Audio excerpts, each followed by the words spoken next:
Welcome back to Blake's Takes, everyone. And today we have a special guest, the host of Films from the Phantom Zone, Arnaldo. Hello. Arnaldo's been one. I asked Arnaldo to join a while ago, but okay. Let's let's rewind that for a second. Here's what happened: is that you were like, you have been making like subtle jabs at being a guest on my show for like the better part of 2 years, right? And then you're like, oh, I really like Halloween. We should do Halloween movies. And I was like, all right, sure, let's do Halloween movies. And then you were like, oh, so you can like a brand new year in January, you can come on my show. And we're in June. Yep. That's what happened. Yep. I did get on the Halloween episode, which I was very happy to be a part of. Yeah, check that out. I do love Halloween. But yeah, give the fans a little information of your podcast that you have. Yeah, I do Films from the Phantom Zone with my good friend Berto, our good friend. He's actually my roommate. Yeah, he's like 10 feet from here. Yep. But so like we're all kind of one big happy family. Yeah. Literally. And so we started Films from the Phantom Zone like 2 years ago. Basically, like I had some friends that were making a podcast about the MCU. Yeah. And I was like, I always wanted to do a podcast because I like talking about like this really kind of niche bullshit. But like, I realistically, like, I don't have anyone to really talk to it about. And so, and my friends, but like, it's not the same, like typing on a keyboard all you have to like, there's a catharsis to like letting it all out of your body. Well, honestly, a big reason why, I wanted to do this as well.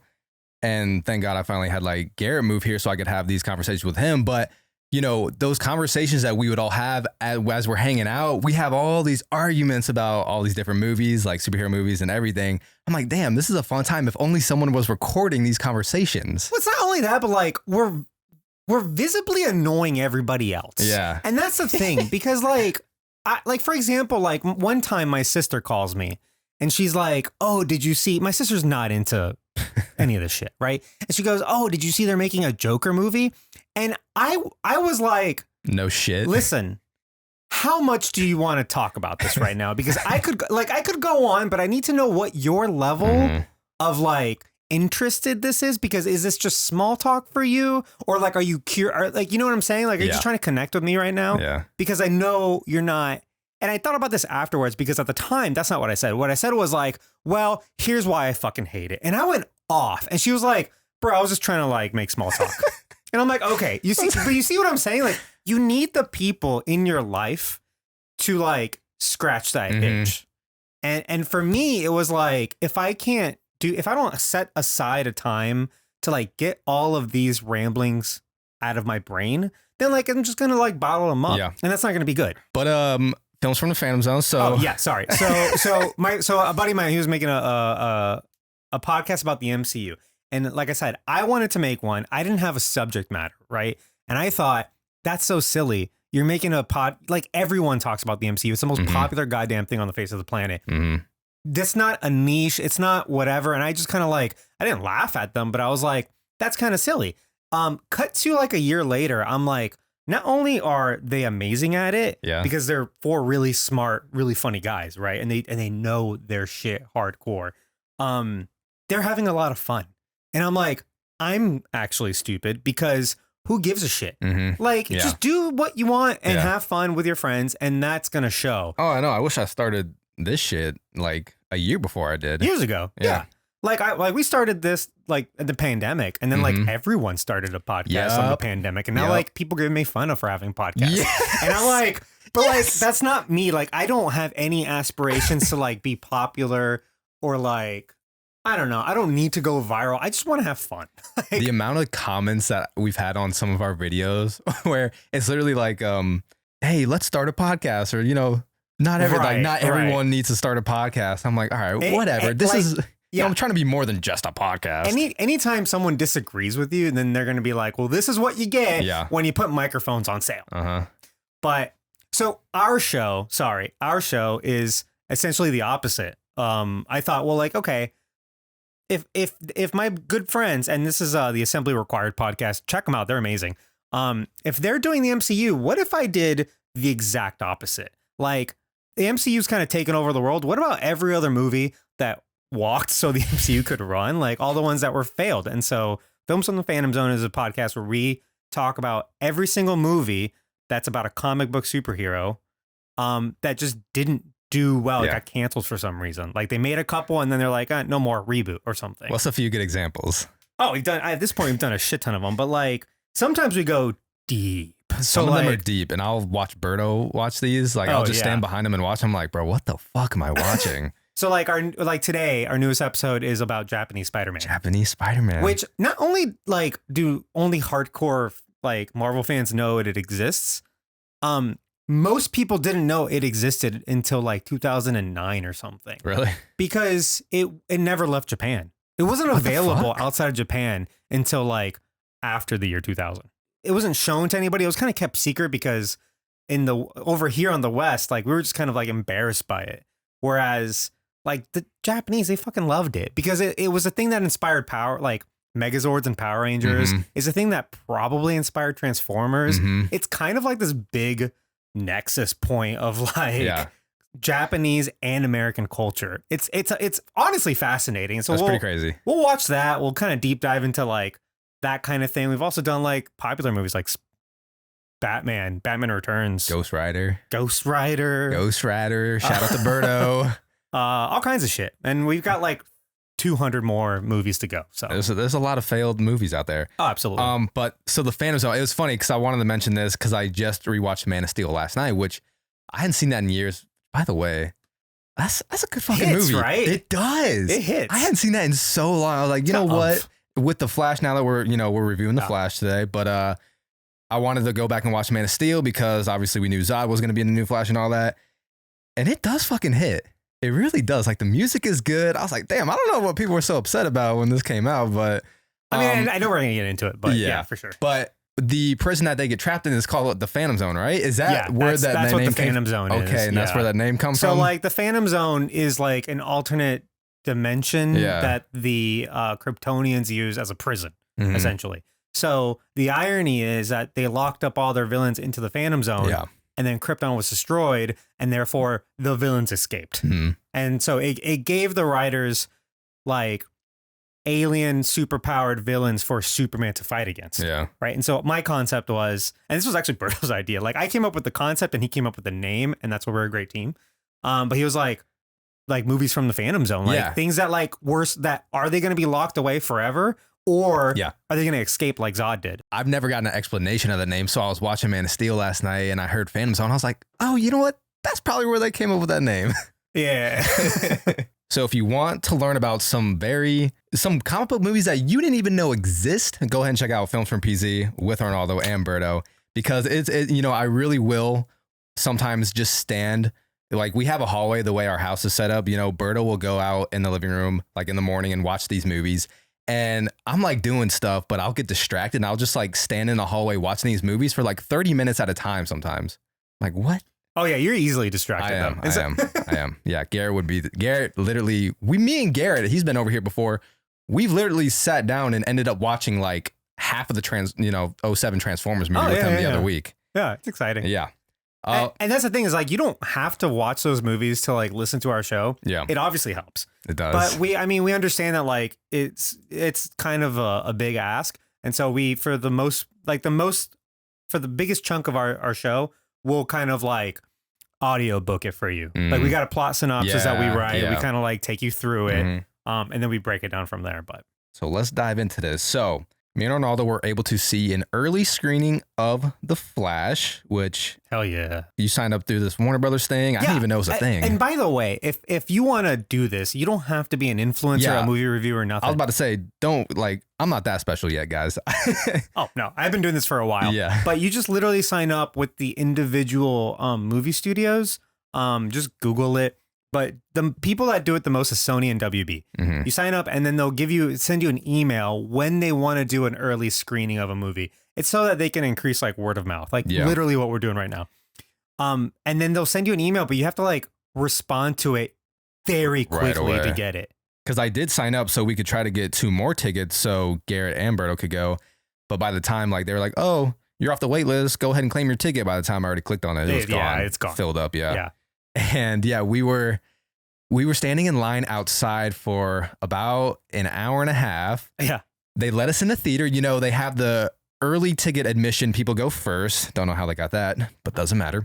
Well, kind of mattered. Sucking some cock. Yeah. And they're taking us to the theater. We get to the very front. Like me and Arnaldo are up next, literally up next. And she's like, hold on, let me go check real quick. So she walks back in the theater. We're like, I swear to God, if we don't fucking make this shit.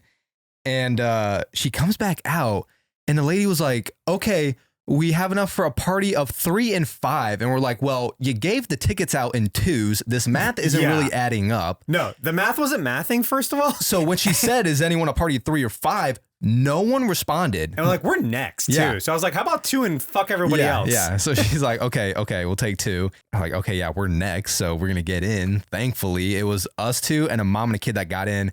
And this one guy who was like halfway in the back of the line too was like, man, it's some fucking bullshit. We've been waiting 4 hours for this shit. You know, not wait 4 hours. No, you definitely waited 15 minutes less than we did. I was about to say, there's no way he was waiting longer than us. Yeah, because he was behind us. But we were able to make it in. We actually got good seats for getting in so late. We were in the very back, which, yeah, it's not as great for the audio, but we had plenty of leg room. And we're in the middle, too. Yeah, and we're in the middle. I don't know why they just left those 2 seats open. I don't know. You know my favorite thing about sitting in the back of the theater? This is stupid, but like you can see the light shining above you, the projector. Oh, really? You can kind of just see it projecting above you. And there's something kind of like movie magic about that. You know, it's distracting also, but like it's kind of neat. But yeah, where to start with this fucking movie? I mean, let's start from the beginning. So The Flash, well, the beginning is like like late 90s. I was about to say, weren't they trying to make a Flash movie since the 80s and 90s? Yeah, they've been trying to make a Flash movie for a very long time. And it ended up almost happening around Green Lantern time. So like 2011. But they ended up, after Green Lantern happened, they started kind of developing an idea for a shared universe, right? So that happened around the time of Man of Steel. And I think, don't quote me now, but I want to say like Man of Steel was kind of like the testing ground. You know, if this was reviewed positively enough, then we'll base it off that, right? And so they kind of put Flash on hold yet again up until that happened. And then after Man of Steel did pretty good and you know, the response was there, then the rest of it just trickled down. So they had, you know, BVS all planned out, Justice League planned out, and then all those other movies. It's funny you mentioned Green Lantern too, because I read at one point after Blade Trinity in 2004, Ryan Reynolds was approached at one point of possibly playing Wally West. Flash, yeah. So that was before Green Lantern. Yeah. So and that's just to say, like, because Flash has always been more popular than Green Lantern. Yeah. In the terms of like DC heroes, it's usually like Batman, Superman, Wonder Woman, and then Flash. You know what's funny? Flash was Garrett's favorite character for a long time. Oh, yeah? Yeah. Barry Allen or Wally West? I want to say Barry Allen. Wally West became popular because, well, first of all, Barry Allen was dead for a while. Like when we were kids, he was dead in the comics. But then when they did the Justice League cartoon, which is like the sequel to like Batman the Animated Series, they used Wally West instead of Barry Allen. They used like secondary versions of several characters because they used Jon Stewart version of Green Lantern instead of Hal Jordan also. Come around to October 2014, the studio announced a huge slate of DC films, including Suicide Squad, Wonder Woman, Aquaman, 2 Justice League films, Shazam, Cyborg, and The Flash. The running joke there, by the way, is that Flash was announced before Flash, a TV series, came out. And Flash, 9 seasons of the TV series concluded before the movie ended up coming out. 9 fucking seasons. That's funny, but it's also kind of how movies work. Like movies take a lot longer anyway. Especially when you go through 4 different director changes. So, you know, it was announced that Ezra Miller was to play the lead, and their, you know, first release date was March 23rd, 2018. I feel like everyone knew that wasn't going to happen. But yeah, so 2015, Warner Brothers enlisted author Seth Grahame-Smith to direct. 2016. You skipped Phil Lord and Chris Miller. Did you forget about them? Did I skip that already? They were the first. They were first? Sure. Yeah. I according to me. Okay. And so I don't know if I'm wrong. But I've got them first. So I didn't know if you had them or not. But the Wait, guys who was it again? Phil Lord and Chris Miller, the guys from 21 Jump Street and Lego Movie. Okay. Yeah. They originally were supposed to write and direct. And I remember I was super excited about that because they're great. They ended up leaving for creative differences, which is a pattern, as you will see, right? They also left because to do Solo, a Star Wars movie. Oh, yes. And if you recall, they were then fired from. Yes. 2016, Dope director. Rick Famuyiwa. Famuyiwa. Yeah. He's also done several episodes of The Mandalorian, including Okay. the finales on season 3. 2018, Warner Brothers brought in filmmaking duo John Francis Daly and Jonathan Goldstein. These are the writers from Spider-Man Homecoming. Okay. And also, what's that new movie that They just came out? directed- Dungeons and Dragons. Okay. Yeah. And they had that comedy movie Game Night, which that was actually a surprising hit. Hold on. You recently just saw Waiting, right? No. I've been seeing that. That's him. That's John, the young kid, right? John Francis Daly. That's him. John Francis Daly? Yeah. He was on Freaks and Geeks. Mitch? He's like the Mitch. main character that doesn't speak because Yes. Ryan Reynolds won't let him. Uh-huh. That's him. And then he's got that big moment at the end. Yes. Yeah, that's him. Yep. He's had a fascinating career. Yeah, that's pretty wild. Also, during that time in 2018, Miller was also preparing the film Fantastic Beast. In 2019, it was reported that Miller was unhappy with the lighter approach that they were taking with the film. In a bid to stay involved, but still put their own spin on things, Miller teamed up with legendary comic book writer Grant Morrison to create their own pitch. Yeah, so around this time, they were pretty much decided that they were going to make a Flashpoint movie. Mm-hmm. So much so that they changed the title to Flashpoint. Mm. And I remember this announcement because it was kind of a big deal, which I thought was fine because it breaks up some of like the comic book movie naming customs. Yeah. You know, where you can name it. You can name a movie after like a comic event instead of like a comic hero. Yeah. Which is like for example, what's that movie there's a Marvel movie that's about to do that. Secret Invasion. Okay. The TV show. Yeah. That's not named after a character, it's named after like an event. Mm-hmm. Mm-hmm. So, but the thing about Flashpoint is that a lot of people kind of are sick of that being like the defining Barry Allen story when it's just like one of many of Barry Allen's story. It's just kind of the best one, you know? Yeah. Yeah. And I'm going to dive into Flashpoint a little later because I did just watch the 2013 animated movie as well. Flashpoint Paradox? Yeah, It's a Flashpoint good Paradox. movie, yeah. It is.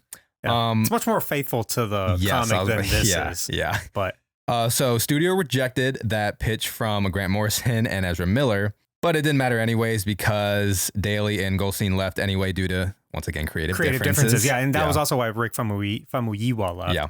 But Rick Famuyiwa also was, and maybe I might be wrong, he was also writing in Cyborg to be in this movie. They were going to be the buddies. So not sure if there was going to be a second Barry Allen, like that was going to be paired up with him, or maybe that was going to be Cyborg's role at the time. So then in 2019, Andy Muschietti became the fourth director, maybe even more at that point, to take on the project. Seemed to finally stick that because he is the director that finished this movie. And yeah, here we are, 2023, through many, many release dates. Also, that guy... Grant Morrison ended up like they rejected that script. Oh, you said that, right? Yeah. So they had also said that like that was Ezra Miller's like last chance too. If that script wasn't good, then they were both going to be fired. But they ended up keeping Ezra Miller. I mean, obviously, like it's the star of the movie. And then they got the girl who did Birds of Prey, who's Christina Hodson, and then Andy Muschietti apparently, and he's the guy who did It Part 1 and 2. Fucking great movies with a shit ton of heart. No, I love those movies. And really good like character time. So like I was super happy about that. But he was concerned about doing the Flashpoint Paradox. Because and the thing about Flashpoint or doing any comic book like specific story is that like it's kind of boring if everyone knows the exact plot. Because after watching a Flashpoint Paradox animated movie, I definitely could see a lot of differences compared to the movie that just came out. Just like with the plot in general, like the main underlying thing of going back and saving his mom still there, obviously. That's there. Yeah. The time travel's there. Yeah. And the world changing is there. Yes. Because I mean, we're not. I don't know if we don't want to get into spoilers quite yet. I don't know where your spoiler line is. We'll probably maybe a little bit later or now. But like we kind of knew. Well, I mean, it's not really a spoiler. Like we know that the DC universe is changing after this. After this and like 2 more movies, right? Yes. Yeah. So like it was always kind of thought, even early on, when like years ago, when the thinking was Ben Affleck wants a way out, that Flashpoint was always going to be a way to recast the actors that don't want to be around anymore, right? And they did a good job with that. Right. So in the comics, the Flashpoint story, actually a lot of Flash's stories, he's always in the center of the DC reboots because DC, like every 15, 20 years or whatever, will reboot their universe in comics. Whereas Marvel is always like one continuity that they just kind of retcon over and over again. But so DC will have like a big comic event and then just like reboot from number one. Okay. And so that makes sense looking back at a lot of DC shit now. Right. So Flashpoint was a way to kind of reset the universe because it was already too much continuity. Yeah. And there was too much, and like the characters had been around for a long time. So they thought, what if we make them all younger and kind of redo a lot of things? So by the end of Flashpoint, he survives, but he ends up in a universe that he doesn't recognize. Everyone's younger. Like Superman looks like he's like 25 years old. Batman looks like he's 30 years old. Like they redid a lot of origins for a lot of the characters. And that was the beginning of the New 52, which has already been rebooted again. Oh, wow. Like 10 years ago, they rebooted it again. And they kind of went back. It was a whole thing. So the Flashpoint paradox, this isn't going to be really any spoiling about the movie, but so Flash saves his mom in that universe. And then he wakes up in a universe where Aquaman and Wonder Woman are at war. Yeah. It's hardcore. Yeah, it is hardcore. Because they were like secret lovers. Right. Yes. But he's with Mira. Thomas Wayne is Batman. So in that universe, Bruce dies in the alley instead of his parents. It drives his parents insane. So Thomas ends up becoming Batman and Martha ends up becoming the Joker. Yeah. Which they sort of touched upon, by the way, in the shirt you're wearing in the Batman movie. They sort of went a different route. And they I forget the exact comic that they were referencing when they did the parents' backgrounds. But it did a version of Thomas and Martha where Martha kind of goes crazy. And so she's not literally the Joker. Yeah. In the 2019 Batman movie? 2021? It was 2020? 2022. Oh, fuck, 2020. It wasn't last year. Yes, it was. Get the fuck out. I swear to God. Wow. Okay. Yeah. Time is like nonsense. Yeah. So in that movie, they allude to the fact that like she went crazy, but not that she literally became a Joker. Yeah. Now I'm remembering they did touch upon that. Interesting. And for a while, we thought that in this movie, he was going to go back and pair up with Thomas Wayne as Batman, played by, what's his name? The guy from Walking Dead. Which one? Rick? The main guy? Or Negan? No, the other one. Negan? I don't fucking know their names. The dude with the baseball bat? Yeah, him. Oh, yeah. What's his name? Fuck. I was literally just talking about him. I was looking at him a second ago. Negan is played by, it's like three names. Jeffrey John. Jeffrey Dean Morgan. So Jeffrey Dean Morgan played Thomas Wayne in BVS, but only in that opening sequence. So the thinking was he was going to go back in time, whatever, end up in this universe, just like Flashpoint paradox, and then meet a hardcore version of Batman that is Jeffrey Dean Morgan, that's Thomas Wayne. But instead, they went with the Michael Keaton route. Yeah. And it's fine because it's like, you look at a lot of Marvel movies, for example, Age of Ultron did not do the Age of Ultron story. Okay. Civil War did not do the Civil War story. Right. The Infinity War didn't really do the Infinity War story. They use these names. You're right. They use these titles. They make similar stories, but they're pretty much on the whole original. Yeah. And that's the best way to do it. I mean, because honestly, too, a lot of DC fans, they do love the animated movies. So a lot of people probably had seen the Flashpoint paradox, even in the comics and everything. So if you know exactly what's going to happen, that does ruin some element of surprise at some point or another. Yeah, pretty much. So yeah, you do got to change a few things. So yeah, the first teaser of this movie was back in 2021, and that teaser was with Michael Keaton. So we had known for a while that Michael Keaton was going to be in it. Oh, yeah, it got delayed again. That's right. Bro, I'll go delayed so many times. So I know it got delayed twice because once he was filming, Ezra Miller was filming Fantastic Beasts 2, and then it got delayed again because he was filming Fantastic Beasts 3. Oh my God. That's how slow they went on this one. Jesus. Yeah, it was March 16, 2018, which knew that wasn't going to happen. That was just way too soon. July 1st, 2022. Then moved up to June 3rd, 2022. then back to November 4th, then June 23rd, 2023, and then got pushed up a week. Right. And it should also be noted that, like, obviously COVID happened. Yeah. And that stopped so many movies. It had a trickle down effect because it wasn't just the movies directly affected. It's that, like, those movies are going to slow down the movies behind it and then the movies behind that one and so on and so forth. Who else did we know was going to be in it? We knew Supergirl was going to be in it. Ben Affleck reprising his role was a huge surprise. Because I don't know if you want to talk about, like, the DC roller coaster. Let's talk about it, because I know you got a lot to say about this. But it was a surprise at the time because it was really like a Schrodinger's cat of, is Ben Affleck, like, is he Batman or is he not Batman? And it just kept on going back and forth and back and forth. Then years had passed. And then we get to this announcement. And I fucking remember I was so excited because I was aware that this would probably be his last appearance because they were already, I mean, like, the Batman was already a thing. Yeah. So, like, I knew they were moving away from it, but at the same time, it's like, okay, well, he gets to do it one more time on good terms. Then he's going to be an Aquaman too. Well, probably not. No, probably not at this point. They probably cut those scenes. They filmed that scene, but okay. So, and it goes back to, like, later on, I know we were going to do, like, a ranking, so we're going to talk about all the DC movies. We'll probably touch on it around then, but, like, Warner Brothers had been, just because they had been in the shadow of Marvel with, like, much better source material. And I don't know if it's just me. I just think DC comics are a little bit better than most Marvel comics. I think a lot of people would agree to that. They just haven't been able to relay it as well on the big screen. On the screen, right. Other than, like, you know, you got the fucking Dark Knight trilogy. Everyone, we get it. Well, plus all the animated movies are very critically acclaimed. Yeah, no, from for the fans as well. And they totally beat them in terms of, like, cartoons. Absolutely. And the thing is, like, it shouldn't be a competition, but tell that to, like, executives on a board. Even like video, even numbers. like the Batman video games too. Amazing. And should be noted, like, the Spider-Man video game, which is incredible, is, like, heavily influenced by the Arkham games. Absolutely. It's essentially Spider-Man Arkham. Yeah. Like, that's it. It has all the same mechanics and fighting styles and whatever.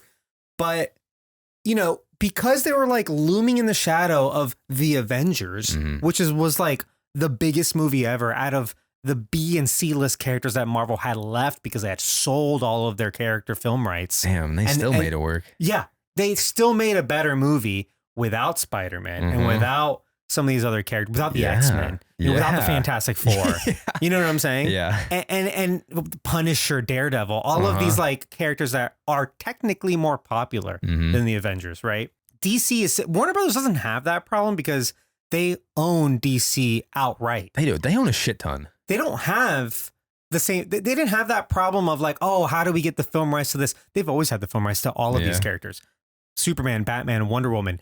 Batman and Superman are they're the holy trinity, those three characters. I'm sorry, but like, the three of them are more popular than anything Marvel has. Like, Spider-Man is technically the most popular comic book character of all time, but, like, Batman is, like, right behind him. And then you got Superman and Wonder Woman, like, coming in third and fourth. Not to mention, you put up that Batman and Superman symbol anywhere, no matter who you are, you're going to know what those symbols are. Oh my God. Absolutely. Like, you don't need it. It's ubiquitous. Anyone around the world will know what that means. Yeah. So, like, they want to get to Avengers so quickly that, you know, they go with Zack Snyder, a visionary director, right? Man of Steel, BVS. BVS, basically towards the end, what happens is, like, it's 3 hours long, right? The extended cut. No. The original cut. The original? So, like, so let me explain. So the cut that he's presenting around the end is about 3 hours long. And they're like, no, you can't do that. Around this time, there's this thinking that, like, shorter movies will make more money because you could show more screenings of it. But that's total bullshit. And we know that's bullshit because if a movie is popular in theaters for 3 weeks, it doesn't matter how long it is. It's going to make more money. It is. Right? So they're like, you need to have it under 2.5, and it needs to be there in, like, 2 weeks.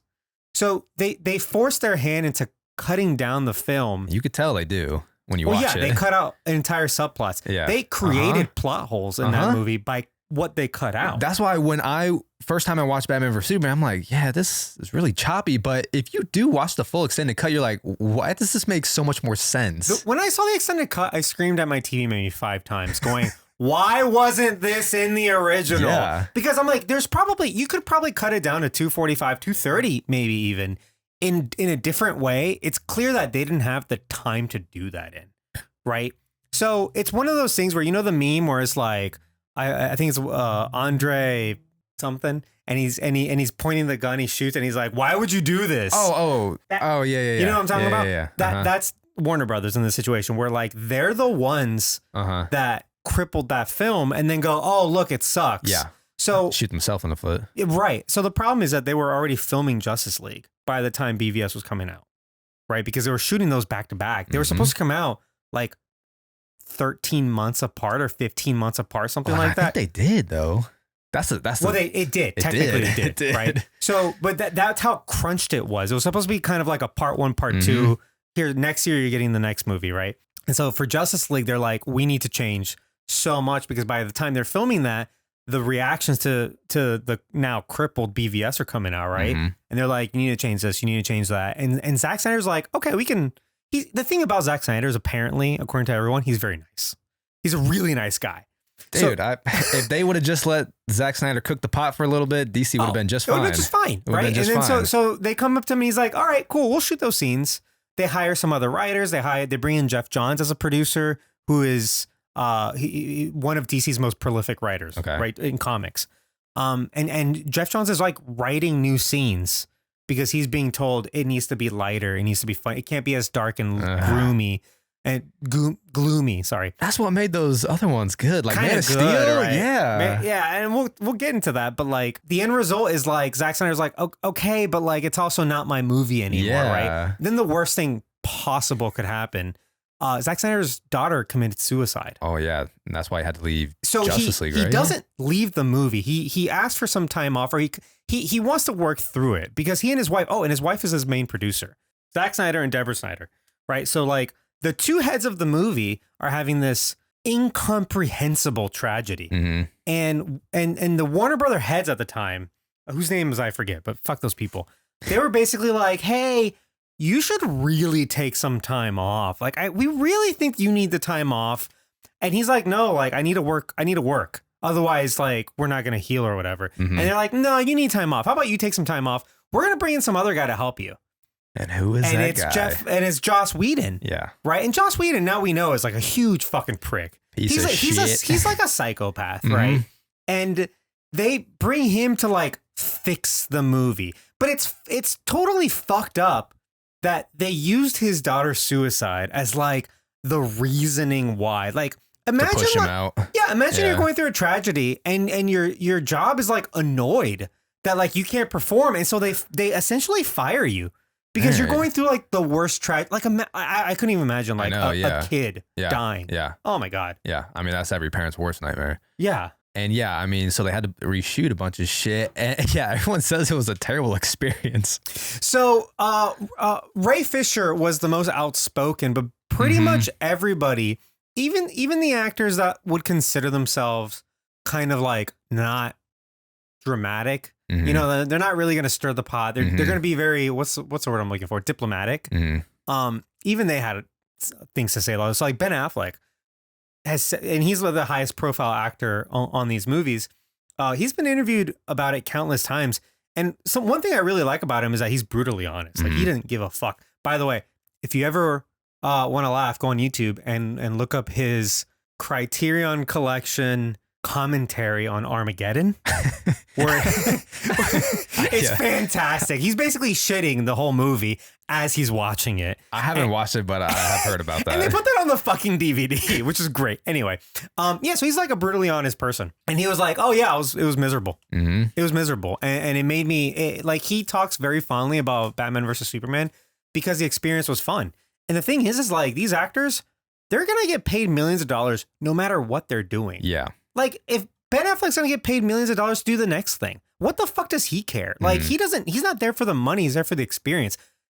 The reason why Marvel has the best actors coming back over and over and over again is because they let them have fun and they prioritize that actor's experience on the film more than anything else.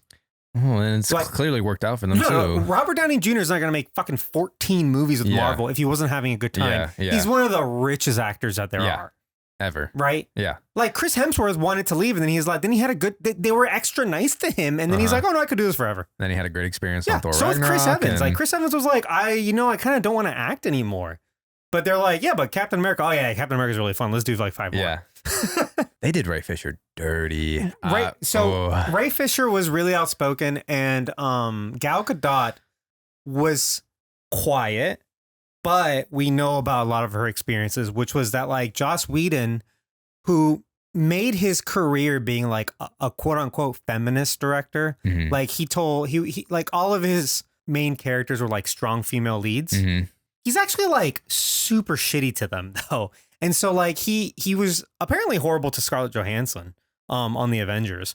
But he liked her and he didn't like Gal Gadot. And he would call Gal Gadot Scarlett on set. Really? Yes. And he did the same boob joke that he put in Avengers Age of Ultron. So like there's a at the beginning of Age of Ultron, there's the bar scene, the party scene. And Mark Ruffalo ends up in Scarlett's boobs. Yes. Right.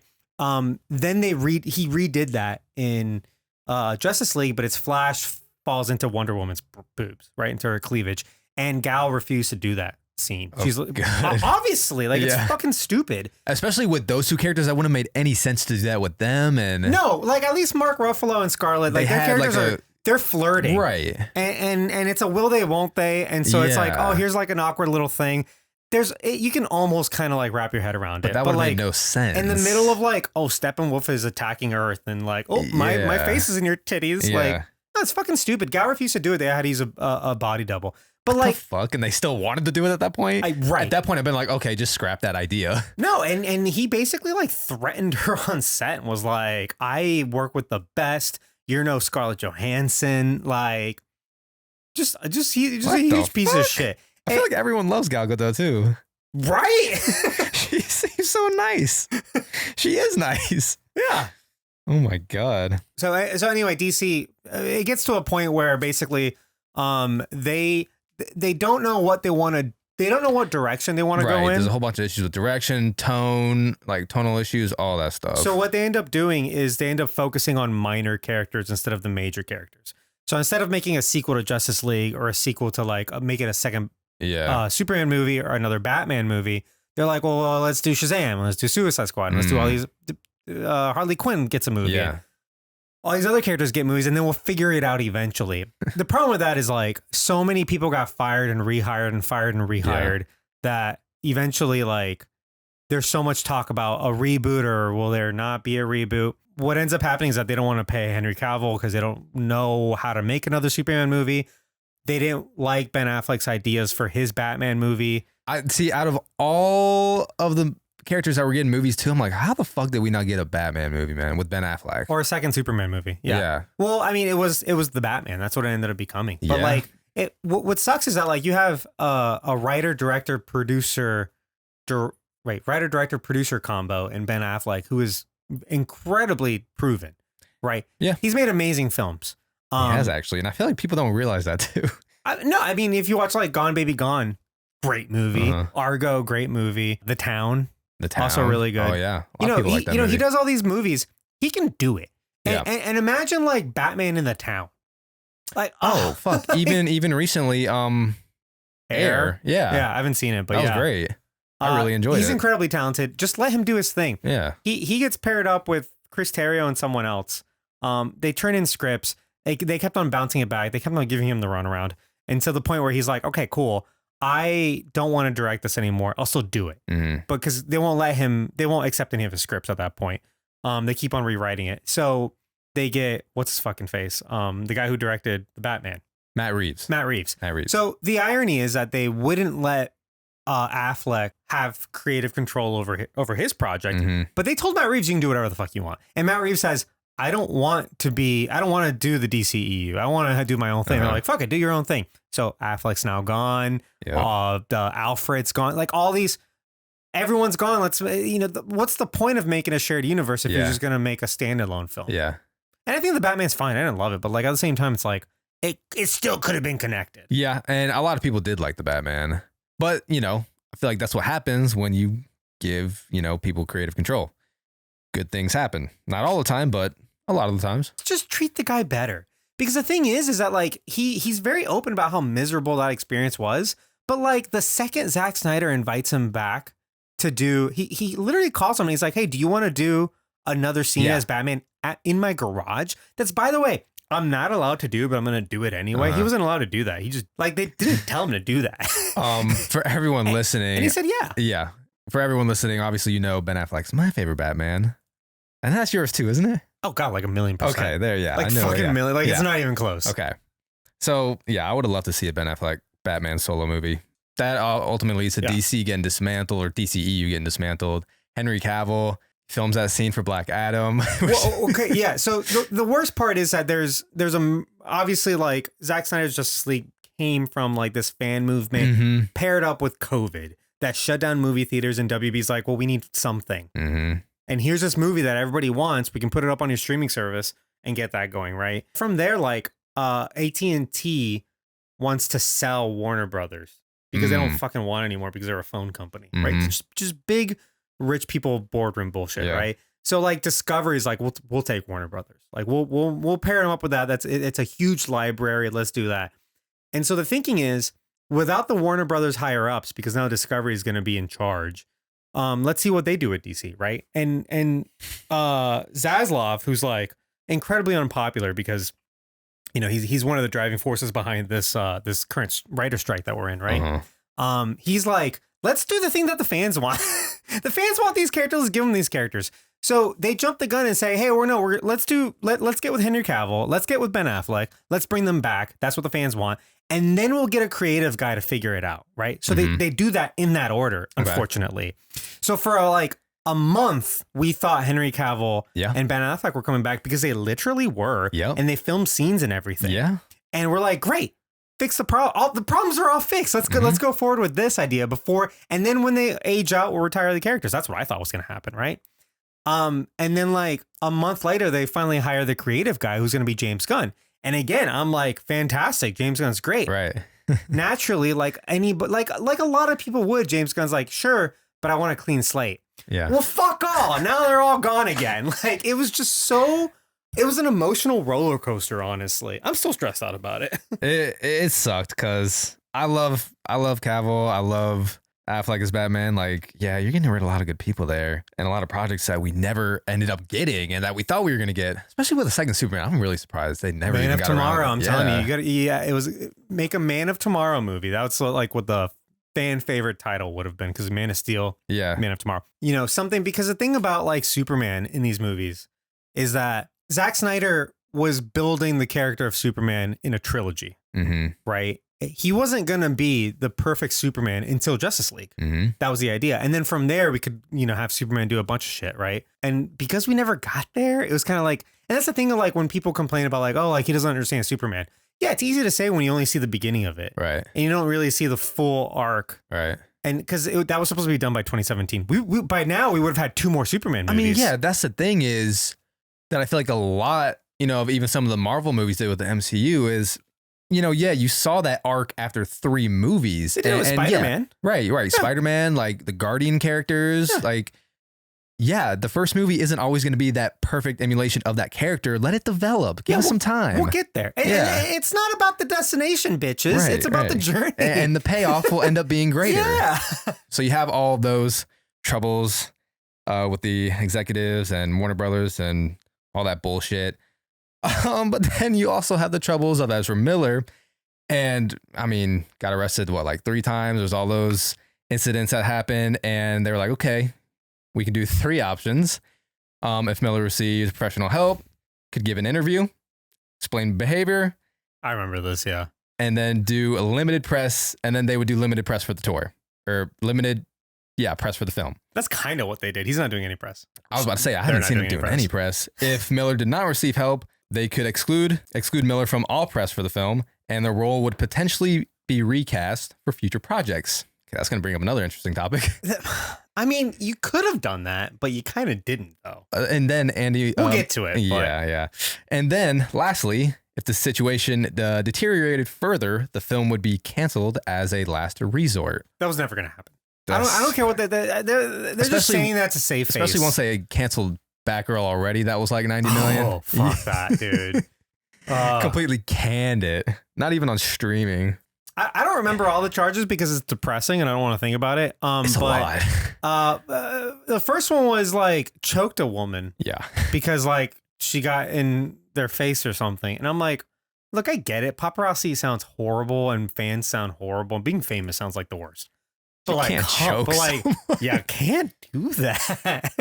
Then there was Hawaii, which there were 2 incidents out there, throwing some chairs at a karaoke bar and hit a lady in the head. But wasn't Ezra like had like a friend that they had been like grooming for a while? So yes, and like providing like drugs and alcohol to since they were a minor. That it gets really fucked up. It gets really weird. And then it takes another turn, and Ezra Miller was arrested in Vermont, of all places, Vermont, for burglary. Well, what are you gonna burgle? What are you gonna rob in Vermont, bro? Some maple syrup? Yo, there's some rich people up in Vermont. Probably. There's some elites up there. Some maple syrup money. Yeah. Oh no, for sure. Look, and the thing is like the smart thing to do is they delayed the movie for other reasons, but like it helps that the movie was delayed like a year after all those incidents. Yeah. Right. At the end of the day, and this is what I see online a lot, is like, oh, I don't want to support Ezra Miller. I don't want to see this movie. Movies are incredibly collaborative. Yeah, I know. And that's why I would feel bad if I didn't. Cause yeah, there's so many other people, hard work that goes into it. Oh, if you don't want to see it because of Ezra Miller, like that's fine. I understand that. But also at the same time, it's like, damn, you got Michael Keaton as Batman. You got all these other things. That's the thing. There are hundreds of people that work on movies. And a lot of times, probably the most important people that work on a movie are the ones that aren't on screen. Yeah, easily. Like, just because Ezra Miller is the face of the film doesn't mean that it's their film. Like, the film belongs to everybody. Yeah. And if you start to draw that line and saying like, I mean, this is a personal decision. You watch and consume whatever the fuck you want. But if you start drawing the line of like, well, I don't want to watch movies where the actor does this, then like, I've got bad news for you. There's a lot of movies you can't watch. And that's not your fault as a consumer. The industry is kind of fucked. Yeah. And now it's becoming a little bit more accountable because of Twitter and the internet. And we're hyper aware of what all these people are doing behind the scenes now. Right. And I mean, the fucking Me Too movement was a huge help in that, because like we didn't know that like excuse me, you had to suck a lot of dick to get ahead in this industry. Yeah. And like we didn't know that. We joked about it. But like once it became real, and the Harvey Weinstein thought was always there. Yeah, but like once the Harvey Weinstein scandal happened, and now it's like, oh shit, like what else is going on in Hollywood? And like what else should we be aware of? And like, consumers are becoming a lot more savvy in that sense. But if you want to start drawing the line there, then like there's a lot of movies that you probably shouldn't watch. Oh, especially because, not to mention, like you said, not just the actors, you got to go look at producers. Who's producing these movies, the who's distributing these movies. What about every movie that the Weinstein Company has ever made? It's a lot of good movies. Ton of movies. It's a lot of good movies too. The Weinstein Company was kind of known for making the best movies. Yeah. They did the better of the indie films. And you had a lot of people coming out like Kevin Smith, who was like always backed by the Weinstein Company, being Quentin like Tarantino also. They're like, look, I don't know him. Like we get he produced my film. I get it. He signed the checks, but like I'm not with him at all. Fuck that shit. No. The Weinstein Company made a lot of Quentin Tarantino movies. I think they made all of his movies, all of his movies up until Once Upon a Time in Hollywood. That was the first. Sony produced that movie. That was the first time. Look, and I mean, like, my something I think is really funny is how like Johnny Depp. This is just an example. Okay, Johnny Depp has been punching people since the 80s. He's been beating people up and getting away with it for so long, and all he had to do was marry a bitch that's worse than he is. And now he's the golden boy again. Like, people love him again. And it's like, look, it's not all good and all bad. You know what I'm saying? Like, he's kind of a bad guy. He's been... I mean, you look at some of the shit, like, I mean, Robert Downey Jr. had a rough past as well. Same. But like, look, people can change. People can change. People can change. They used to be a piece of shit. He used to be a piece of shit. He's kind of a wonderful guy now, according to everybody, right? Yeah. I'm talking about Robert Downey Jr. Well, my point is like, you start to draw that line don't watch X-Men ever again. 2 pedophiles on X-Men. Just don't watch it then. Ooh. Like what are you gonna do? Or not 2? I'm thinking about Superman Returns. There's 2 pedophiles in Superman Returns. Yes. Yeah, it's Bryan Singer and the guy who plays Lex Luthor. Oh, Kevin Spacey. Yeah. It's like what are you gonna fucking do? Yeah. But like, well, and I mean, it's interesting too because then Andy Muschietti stated that if a sequel were to be made, he said he couldn't see anyone else but Ezra Miller playing the role. So it's like, I mean, I feel Ezra like Miller's a really good actor too. That's the thing. But here's the thing: if y'all are gonna recast Jonathan Majors as well, like, well, I mean, there's a big question mark on that. There's a big question mark still. But if he gets recasted as well, and they have many plans for the future for him in the MCU, like many years. But I feel like if he gets recasted, why wouldn't Ezra get recasted? It's a real slippery slope. Look, it's important to note that like these people don't have to be role models, and it's like Michael Jordan said, like, he's not a role model. Like, don't look to me for that. Fuck them kids. Fuck them kids. Like, same thing with like athletes. Like, it's our fault for like overhyping celebrities and making them and trying to make them into like I was perfect gonna say, people. a lot of audiences, a lot of fans, viewers of these movies. Yeah, we have that perception of them that they're just automatically are a good person. I don't know why. I don't know. How many good people do you know? Like truly good people do you know? Like, you know what I'm saying? Yeah, you only keep a handful of good people close around you. Look, they're at the end of the day, I'm all for accountability. Like, if Ezra's gonna be charged and tried and all that shit, fuck it. Yeah. Put them in jail. I don't give a shit. Yeah. If not, and they're good actors, then I'm gonna go appreciate the work. Now that's me. Yeah. It's your own personal decision what you want to support. But so one thing that people were definitely very excited for The Flash was seeing Michael Keaton return as Batman. No, you're obviously a big Batman fan. How do you think they handled this? How do you think they handled his character? And this movie, I think, is just in general, I think The Flash might be the best movie DC could make right now under the circumstances at this point, for what they want to do. They want to build a bridge between the DCEU and the future DCU, right? They've got these circumstances with actors leaving, storylines ending, new storylines beginning.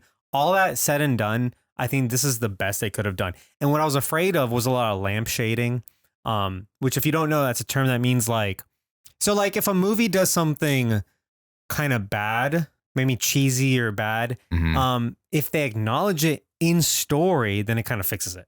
Okay. Right. So like, for example, if like, you probably have seen this in like horror movies, where like maybe they like think of a Scream movie where they're like, oh, like, why are you running upstairs? There's no other way out. Yeah, absolutely. They're acknowledging the mistake. They're acknowledging the thing that's funny.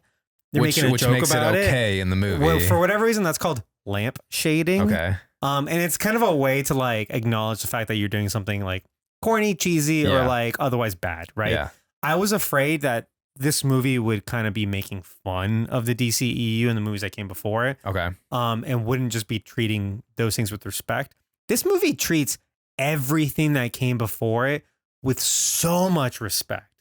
Good. And I fucking love that. You don't have to make fun of, Michael Keaton's Batman and Ben Affleck's Batman. And like I don't know if you remember, like in the theatrical cut of Justice League, it made fun of BVS. It's like, you don't have to do that. You just have to, if you want to steer it in a different direction, just steer it in a different direction. Yeah. You don't have to be like, hey, remember that thing we did? It was really stupid. Yeah. Specifically, Batman said, he asked Superman, do you bleed? Right? Yes. And then in the theatrical cut of Justice League, he's like, oh, something's definitely bleeding when he gets hurt. Like, fuck off. That's right. I remember that. Like, fuck off with that bullshit, man. Like, so to your question about Michael Keaton, I don't think those movies are that great, Batman and Batman Returns. Really? Honestly, and we did this on our podcast. Yeah. I think what I'm going to do is like re-up them, just kind of like a flashback or whatever, because this was like 2 years ago. But when I watched them again, there seems to be like this idea that like those movies are great. I think it's because people don't remember them that well. A lot of people do have that 89 Batman as like their best. Honestly, there is a decent amount of Batman movies that I would have before that. But that one definitely holds a special place in a lot of people's heart. And the thing is, I kind of get it and I kind of don't. Batman's barely in those movies. Honestly. Yeah. You watch those two movies, they're so villain centric that like, so in Batman Returns specifically, and I remember because we talked about this on our show, Batman is in like the first scene and then you don't see him or Bruce Wayne for over 30 minutes. Really? Yep. Wow. Bruce Wayne doesn't speak until like past 30 minutes into the film. So they're barely in that essentially movie. what you're saying is Michael Keaton's Bruce Wayne Batman got more screen time in The Flash than his own movies did. I absolutely think that. I think Michael Keaton's Batman, the best appearances in this movie. He had a lot of screen time. He did. And like he had a significant role and he got to look badass. It all just came together. Whereas in those movies, you know, in 89 and 92, right? I'm trying to impress you, by the way, by remembering You're correct. You're correct. In those movies, he basically just had a couple one-liners, and then like as Bruce Wayne, he had some character moments with Alfred and with like Vicky Vale, and then Selena Kyle in the second one. Yeah. But for the most part, he just has one-liners. At one point, he straps a bomb on a guy and watches him blow up. Like it's just not that Batman-centric in those films. Yeah. And when you watch those back, you're just craving for more Batman that you don't get. You get the fucking Joker and Penguin doing a ton of shit. You don't get enough Batman in it. Yeah, he's in that Batman suit quite a bit in The Flash. Oh, no, yeah, it's fantastic. This Yeah. is by far the best Michael Keaton Batman. Whoa. And that's what I'm saying. Like, it treats those movies with a ton of respect. Probably more respect than those movies. And I know you were saying that too about Ben Affleck's Batman as well. Oh yeah, for sure. Even Ben Affleck said that like this was a great way to go out because like he felt like he really fell into the character and like if you watch a theatrical cut of Justice League, you can see him phoning it in. You can see him not give a shit at all. Shit, but like, I wouldn't either. No, for sure. But in this, like, you know, Bruce Wayne is kind of Barry's almost friend, you know, because Barry doesn't have a whole lot of friends. More of a mentor. Yeah, you got that more mentor role. Yeah, no, for him. sure. Yeah. And like Bruce doesn't really want to get too close either. And I do, you know what? And now that you mentioned, there's a line that Ben Affleck says to him that comes back later in the movie with Michael Keaton's Batman that I really enjoyed that little foreshadowing with yeah. I really enjoyed it. What he said. Well, I mean obviously it's the same people. yeah, but it's about like these, you know, those tragedies are what defines us. Yep. And that he said, well, and remember too, Ben Affleck, he was like, maybe next time. Yeah. And then, Michael Keaton's Batman said that made too. me sad because it's like the thing is like in the comics and even the cartoons, like they are kind of friends, Barry Allen and Bruce Wayne. At least more so than some of the other members of the Justice League. Yeah, actually, in the Flashpoint Paradox, they hang out relationship. And part of the reason is because they're both like forensic guys. Right? Like Barry Allen's a forensic detective. He's a forensic scientist, which is kind of a detective. Yeah. And Batman, like a lot of times, like needs his help, and they work together a lot. I like this version of Barry Allen a lot because they sort of kind of found this happy medium between Barry Allen and Wally West. Barry Allen's kind of more stoic, and like very kind of moral.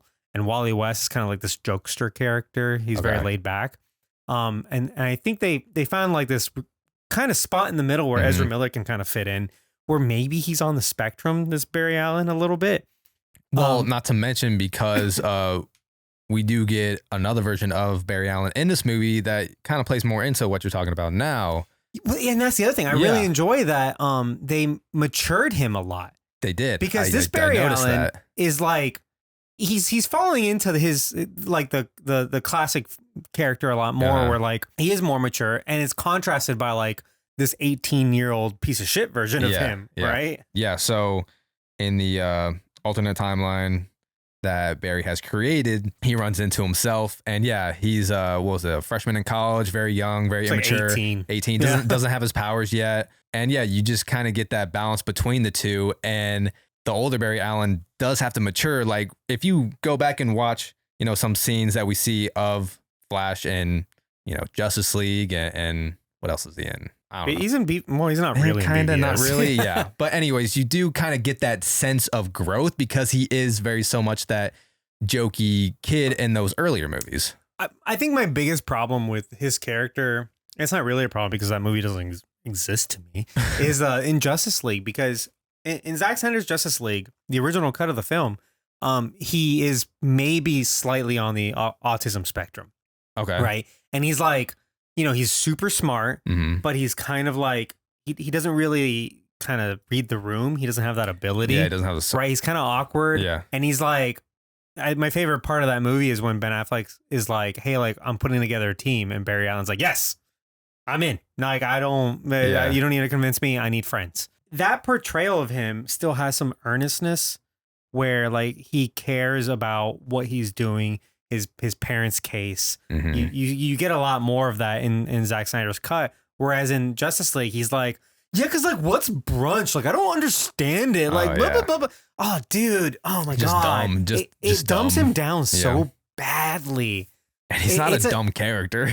That's what I'm saying. It's like, bro, shut the fuck up. You know what brunch is. Yeah. This movie was actually funnier than I thought it would be. Like, genuinely funnier. Not those, I had a great time, corny superhero movie jokes that you'd see, or maybe that you saw in earlier DCEU films. Like, it was actually funnier than I thought it would be. Right. And that's the thing. Like, I don't want to like hate on other movies or like Marvel movies, because I love Marvel movies. Obviously, like fucking talking about them all the time.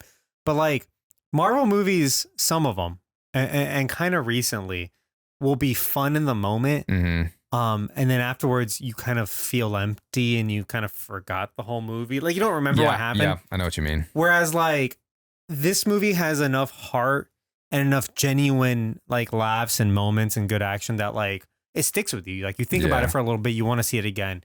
Like Ant-Man, Quantumania, like, it was fine. I had a lot of fun. I laughed a lot. And then afterwards, I'm like, what the fuck happened in that movie? A week later, you kind of forget everything. Oh, yeah, like 100%. Yeah. You know what I'm saying? It's just kind of empty. Like, they're like, those movies seem to be really good at creating a good time and then just being nothing afterwards. Whereas like this, like, no, there were genuine laughs.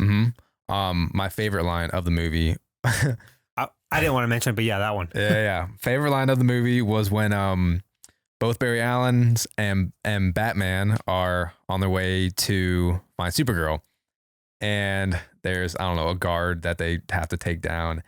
And the other Barry, who has the powers at this point, the immature Barry. Yeah, the young Barry. Yeah, he's like, I'll handle this jabroni. He just gets in, he's like, I got this. I'll handle this jabroni. And it's like one of your favorite fucking words. Jabroni is like the best word ever. I don't know. It's a great word. And I don't know why we were the only ones in the theater that laughed at that. We were. You started fucking laugh. busting out laughing. laughing. It's a great line. And like, me and Arnaldo were dying in the theater. Everyone else was quiet. Bro, I don't know why. It seemed like I had more fun in that theater than anybody else. Which, knowing you wouldn't really like... You would think other people would have more fun with it. I just really fucking liked it. The thing is, for like an overall kind of thought about this movie is that like, I think it's really good. I don't think it's perfect by any means. No. And it's got some really, it's got some things that make me want a little bit more, but like it hits me where I want it to hit me. You know what I mean? Yeah. Like, it does all of the DC things. I don't know if you noticed, but like this movie introduced all of his powers in like a very organic way. Yeah, like the phasing and all that. There was the phasing. There was like the twister. Obviously the time travel. The suit is in the ring. It's crazy to me that they did that and it didn't feel hokey because it's a very stupid thing in the comics that his suit is in a ring. No, it did. Actually, yeah, it did feel organic now that you mentioned that. So his lightning was blue in the previous movies. Is there a reason why they changed that? Or is it just because of the suit that he has? Yes. So every speed, and don't quote me because I'm trying to remember because I didn't look this up just now. Every speedster's connection to the speed force is slightly different. Okay. And so every speedster has a different color lightning. Right. Barry Allen's is supposed to be yellow. Okay. So when they first introduced him and it's blue, that was technically incorrect, but like only the nerds gave a shit. Okay. You know what I'm saying? What happened? What seems to have happened, and here's something I really like. They corrected it in a way that didn't feel like they were retconning. So what they ended up doing is that his new suit seems to kind of harness his energy, and disperse it and help him out, right? Because he talks about like, if you're not wearing the proper suit, you're going to run out of your clothes. Yeah. Which he's done. He did it in Zack Snyder's Justice League where he runs and he immediately breaks his shoes. Right. the suit seems to harness his energy and connection to the Speed Force and make it yellow. And the reason we know this, and it's not a retcon, is because when he does it outside of the suit, it's blue. And when the other Barry Allen does it, who doesn't have that suit, it's blue. Yep. So it's that attention to detail that I love, because in general, I feel like if a movie's not, like a comic book movie isn't great, the solution isn't to retcon it. The solution is to just fix it. Mm-hmm. That's it. Like, how hard is that to do? And it's just a small example of that. I like the suit a lot too in this one, actually. It was weird in pictures, but like once you see it in the movie, it kind of works. I think it works. I think so. You know what? It looks a lot like John Wesley Shipp? It's the guy who did The Flash in like the 90s. Ends up playing the dad in the TV show. Okay. Well, I mean, watching the Flashpoint animated movie too, like that's what his suit does look like in that movie. Oh, no, for sure. It's very comic accurate. Yeah. I know some people were talking about the some like shoddy visual effects in the third act of the movie. For the most part, I thought it was fine. The only part that I was like, this is rough, is in the Speed Force. Okay. That all looked like video gamey. Right. You know what I mean? Yeah. And I think I think they got away with it because it seemed to be part of the quote unquote design, that like what you're seeing is not literal like space and faces. You're seeing this weird kind of, I don't know. The Speed Force was interesting. Honestly, I couldn't really even wrap my mind around it. Like, I mean, I'm not going to sit here. I've never seen a Speed Force really in action before, so it was all kind of new to me, but I don't know. There's a lot going on in that Speed Force. What I liked is that, like, we've seen speedsters before, but this movie and also Zack Snyder's Justice League was able to like separate this version of the Flash from all those and make something that's still kind of like compelling on screen. I really like that he can't just move things, because he can move really fast. Yeah. But if he moves someone else really fast, then they're going to fucking die. Their body can't take that, you know? Yeah. And so he has to get creative about it. Like in the opening sequence, in that action scene, he has to save 1 million babies. Yes. And it's just, that's all a joke. And it's a wonderful joke that plays on screen, because it's like, what's the worst possible thing that can happen? Well, a bunch of babies are going to fall out. We were laughing at that part. And a dog. Yeah. And like a service animal. All these, the building is crumbling, a skyscraper crumbling. Literally about 10 babies fall out of this, 40-story skyscraper along with a dog. Right. And we were watching this and we're just like laughing because, because it's a visual gag. Yeah. It's a one big joke. But like, he can't just like pick them up and move them like he does in, like, for example, like TV shows or other speedsters would do. And then if you're that person, you're just like, oh my God, I'm somewhere different now, He's like, no, he'll rip the skin off those babies. So he has to find a creative solution to put them all in a place so that they all land nice and safe, right? I love that. I thought it was so fucking hilarious. And on top of that, he has to keep his energy up as well. Oh yeah, so he has to like eat. Yeah, he has to eat a lot. That was fantastic. Yeah. It's funny. You think he's going for the baby that first time. He's going for the vending machine. Yeah. Oh, and then he's got to put the baby in the microwave, but first he's going to put like the burrito in the microwave. So that whole opening sequence, it was a very fun intro. So the main theme of this Flashpoint is his character going back saving his mom. We do get a lot of heartfelt moments in this movie as well. I love the mom. Do you like the mom? I like the mom. It's fantastic. Yeah. Did you like the part where he's doing the math problem at the beginning? That was a great little symbolism. Oh, wait, remind me. So like when he's 10, like this is the flashback. Yeah. He's got a math problem that he's working out. And it's not really a math problem, though. It's a word problem that's like, how many ways can you create like a summation or something that adds up to this number? And he's like, this is a stupid question, Mom. There's a million different ways. Yeah. Because he's kind of like autistic. He's like, this is stressing him out. Yeah. He can't just put one answer and just say, well, this is stupid or whatever. His mom literally has to tell him, stop trying every way to fix this and just let it go. And that comes back at the end when, he has to realize that there's no number of ways that they can fix this problem. Yeah. He has to let it go. Yeah. And I fucking love, I mean, we're in spoilers, whatever, right? Yeah. I fucking love that at the end of the movie, he has to acknowledge the fact that he made it. Not only did he make a mistake, he destroyed a universe because of it. Yeah. And there's nothing they can do. Zod's going to take over. He's going to destroy the world. Every way possible. There is no other way out. He has to recognize that he made a mistake and he has to let it go. I do like that growth a lot in the movie. I mean, and yeah, not only does he have to fix it, but we see the whole sequence of him literally going back and making sure that his mom does die. We get that one final goodbye. Oh my God. That shit was heartbreaking. The lady next to me was crying. Really? And I almost cried. Oh shit. Because it is. And for a second, you know what I thought for a second? I thought he was the bad guy who did the murder. And I'm like, this movie isn't going to make him actually literally stab his mom, I hope. Yeah. It didn't. No. But there was that, he does have to essentially put her on the path that will kill her. Uh-huh. Time travel. Do you like the time travel? Because there's so many movies that are doing time travel or multiverse. Yeah, I was going to say, because I feel like we have gotten so much multiverse movies lately, that excitement is kind of gone now, especially since Across the Spider-Verse came out a week before. Yeah, I mean, it's unfortunate. It's always unfortunate when two really good movies are like back to back because then like one's going to overshadow the other. Yeah. And I like Across the Spider-Verse a lot, but it's like, yeah, for a while I thought, I was talking to Berto about this. We should do a list of movies that were so unfortunate that came out at the same time as like the biggest movie ever. Well, there's a few I already got on my mind. Like what came out the week of Jurassic Park or like Avatar? You know what I mean? The horror movie The Thing came out the same week as E.T. I think that's what started this conversation, actually. Yeah. Uh-huh.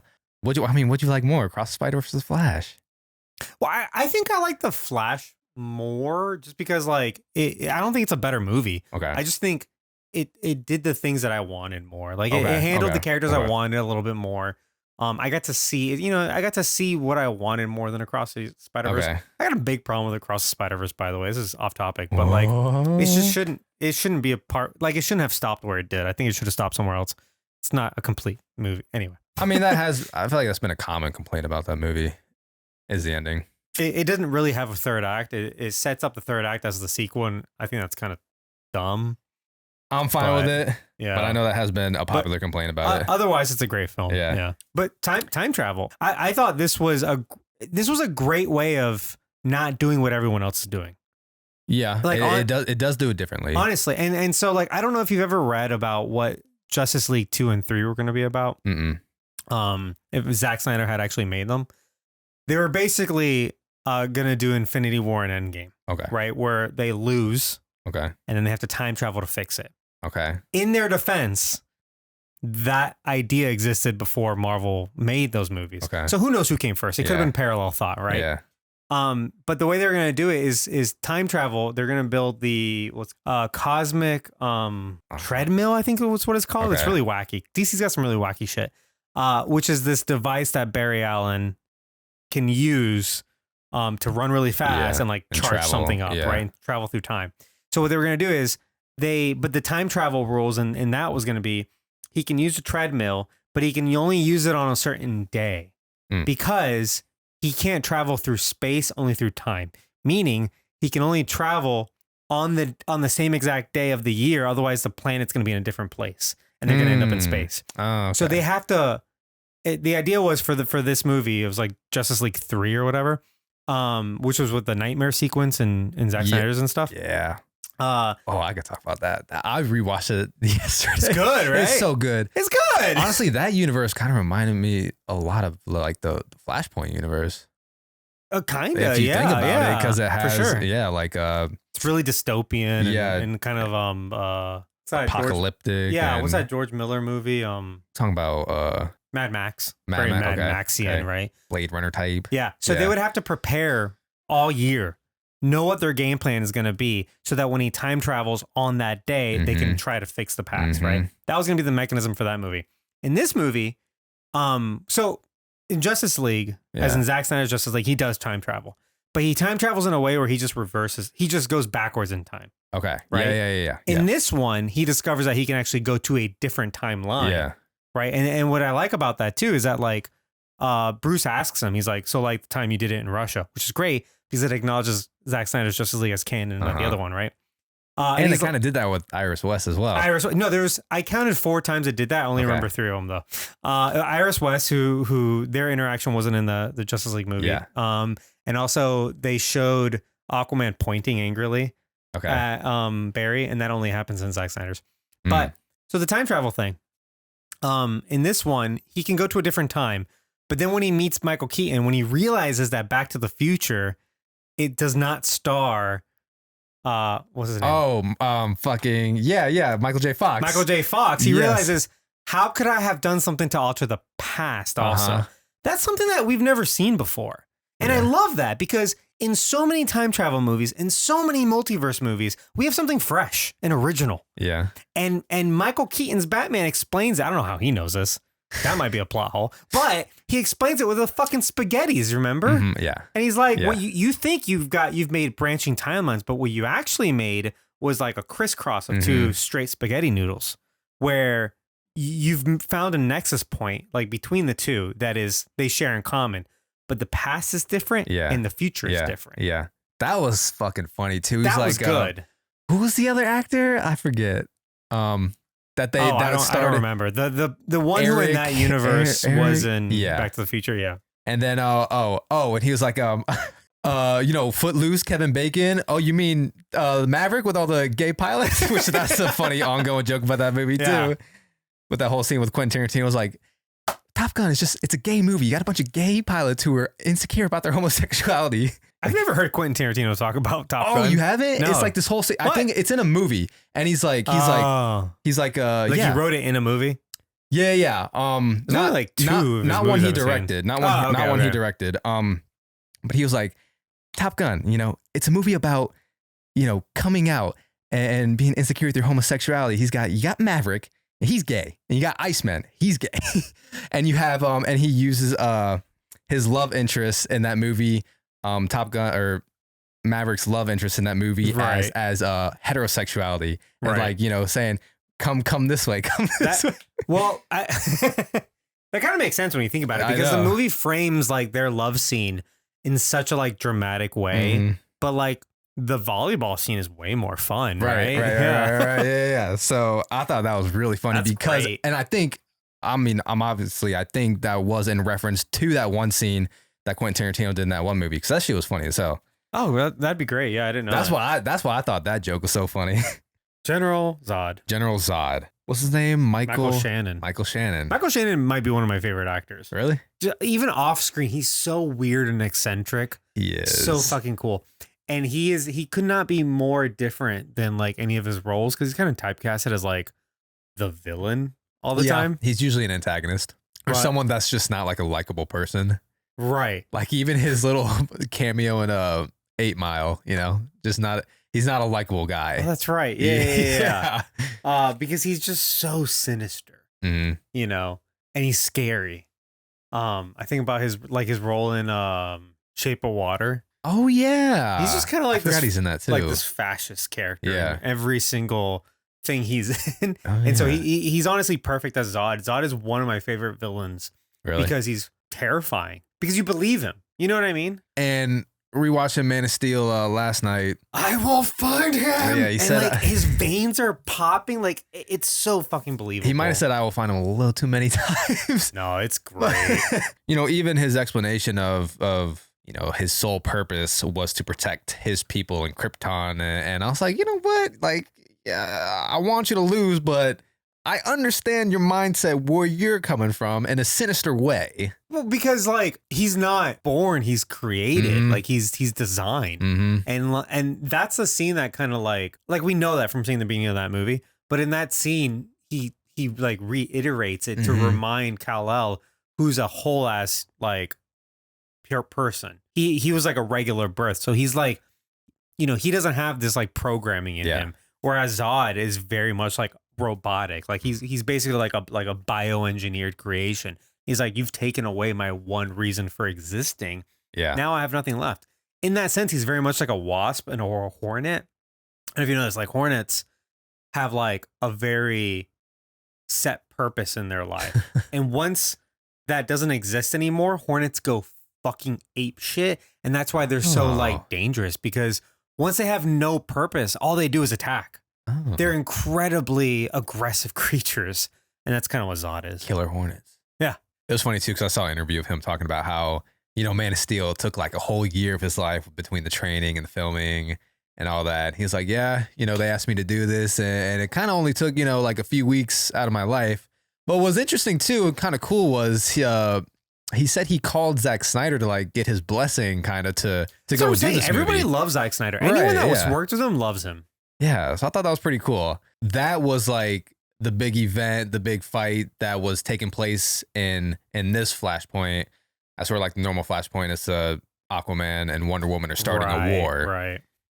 As to where this is, Zod returning and destroying the world. I mean, it is very kind of full circle that like we're going back to the events of Man of Steel. It when you think about it, it feels a little bit endgamey also. Well, I was gonna say it makes sense for this DCEU. I'm fine with it. Yeah, I didn't even realize it's the same as Endgame until like now. Yeah. They're going back to this like event that they're all very familiar with and seeing if they can change it. It's also kind of like the opposite, where in Endgame, they're like, we have to keep everything the same. Yeah. And we can't be seen or whatever. Yeah. Whereas in this, are like, everything's different. Like to the point where like in this version, Superman doesn't exist. Right. Like they went looking for Superman, they found Supergirl instead. So yeah, let's talk about Supergirl. Sasha Calle. Which in the original Flashpoint, it is Superman that they find. He's weakened. They find him in a... Yeah, it's similar. It is very similar. And then you throw him up into the sun, let him get supercharged up. Yeah.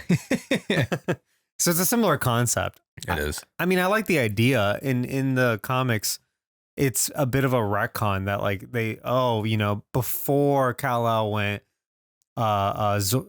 Zara, no, what's her name? Kara Zor-El is sent first. Oh, she's gonna look after him, and she's supposed to be older because she was like a preteen or her own age, or like teenage or whatever, when Kal-El is a baby. But then she gets like lost, so by the time she ends up on Earth, she's actually way younger than Kal-El, who aged up to Superman age. Okay. Right. So then she becomes Supergirl, even though she's technically older. She just didn't grow up. But she doesn't look older. Right. Because she got caught up in like her growth or whatever. Okay. I like that it's kind of a callback to Man of Steel, where like Jor-El's family, who I guess is related to Kara, is that like they're scientists, right? Because everyone's bred with a purpose. So they have a much more like altruistic outlook on life. They're much more like humanitarian, whereas General Zod, he's a soldier, right? And so that's kind of where their differences lie. Supergirl makes a point of this to kind of tell Flash, she's like, I'm not like him. Like he doesn't represent our people. He's like this one faction of it. At the same time, she has nothing connecting her to humanity. Yeah. Right. Superman had an entire lifetime to be a human, right? That's kind of the point of Superman, is that he's an alien, but he was raised here. That's the whole point of BVS. Is that Batman doesn't understand that Superman is a human because he was raised with the humanity that his adopted parents like imparted onto him. Kara doesn't have any of that shit. So right off the bat, she's like, I don't care about you people. But it's through the actions of Flash and Michael Keaton, that Bruce Wayne or whatever, that she realizes like, oh no, humans are like, they're just like us. They're pretty good. I think it's interesting that they have to do that in like just a very short amount of time. It is. When like, obviously like Clark Kent had his old childhood. Yeah. I was going to say that when you see Supergirl, leave at first, Flash and Batman, she's gone, and she flies to like the middle of the desert and sees, Zod and his people just kill those military men. It just all happened like very fast. And she was like Zod, and Zod saw her, but didn't follow her, just stayed kaput and then returned. And then they came back to the battlefield. I guess you can kind of like start poking holes at the plot there a little bit. But I was a little more focused on the differences between that interaction and Man of Steel. Okay. Because I don't know if you remember, you just saw that movie. So the only difference is that Superman was present in that interaction. He was. Whereas in this version, they didn't produce the Kryptonian, so he's like, all y'all are dead. True. Whereas in Man of Steel, he's like, oh, I'll take the Kryptonian with me. They knock him out, they take him up into the spaceship. And they start fucking with him up there. Yeah. Honestly, I kind of enjoy this movie more after watching Flashpoint Paradox, because in general, I really didn't know too much, about the storyline. I knew the general plot plot of it where he goes back and saves his mother's and fucks all things up. Right. But you know, I actually kind of do this with a few, you know, decent amount of movies where I kind of want to go into it blind, so I don't have a judgment on it.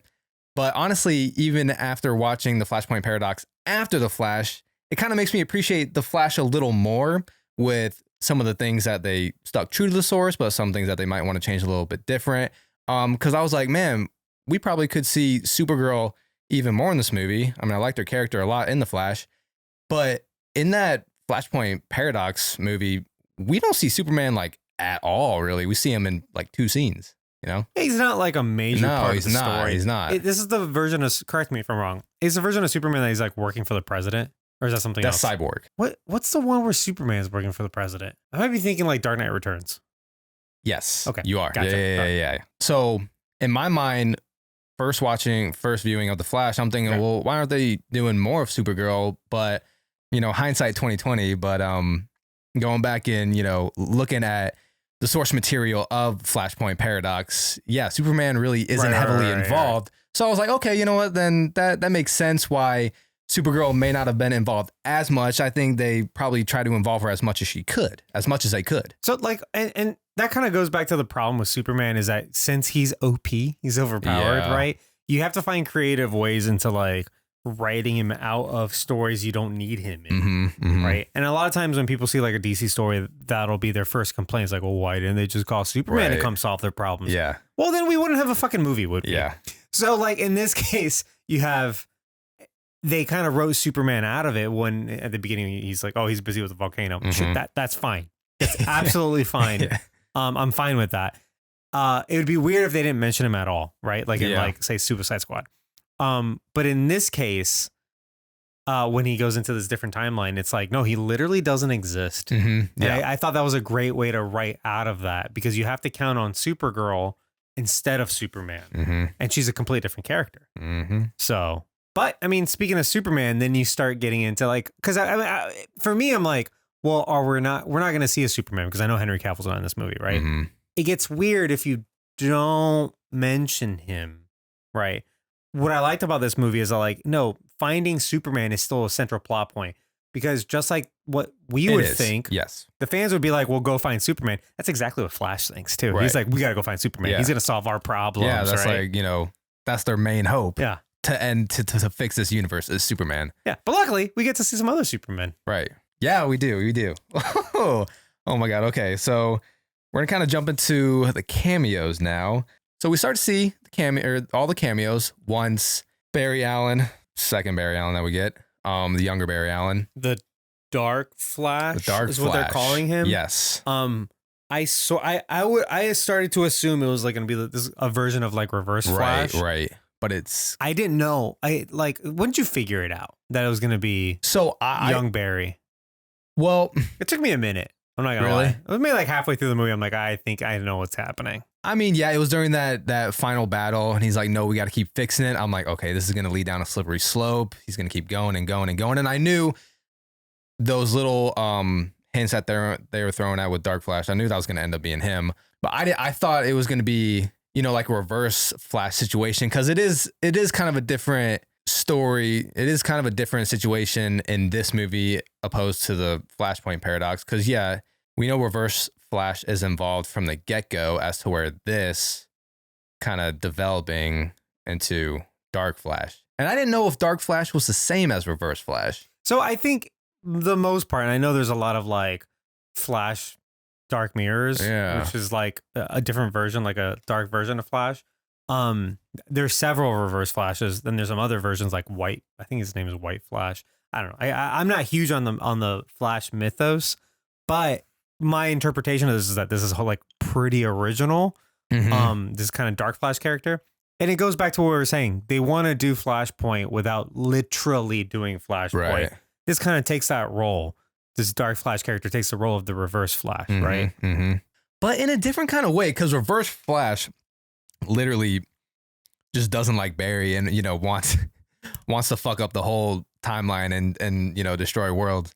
As to where I feel like this Dark Flash kind of like he wanted to do right, but he just couldn't stop himself. No, it's a great way to do a villain because the movie didn't have time. It was doing so many other things that doesn't really have time to like do a villain outright. Yeah. Because to do like a really good villain, you need to spend a lot of time with them. You need to have some empathy for them, or at least you need to understand their character. And like this movie is so busy doing this kind of like adventure between the two Barrys and Batman that there was no time for that, right? So the villains that you have are like Zod, which is fine because we already know that character from a different movie. Yeah. It's like when Avengers brought in Loki.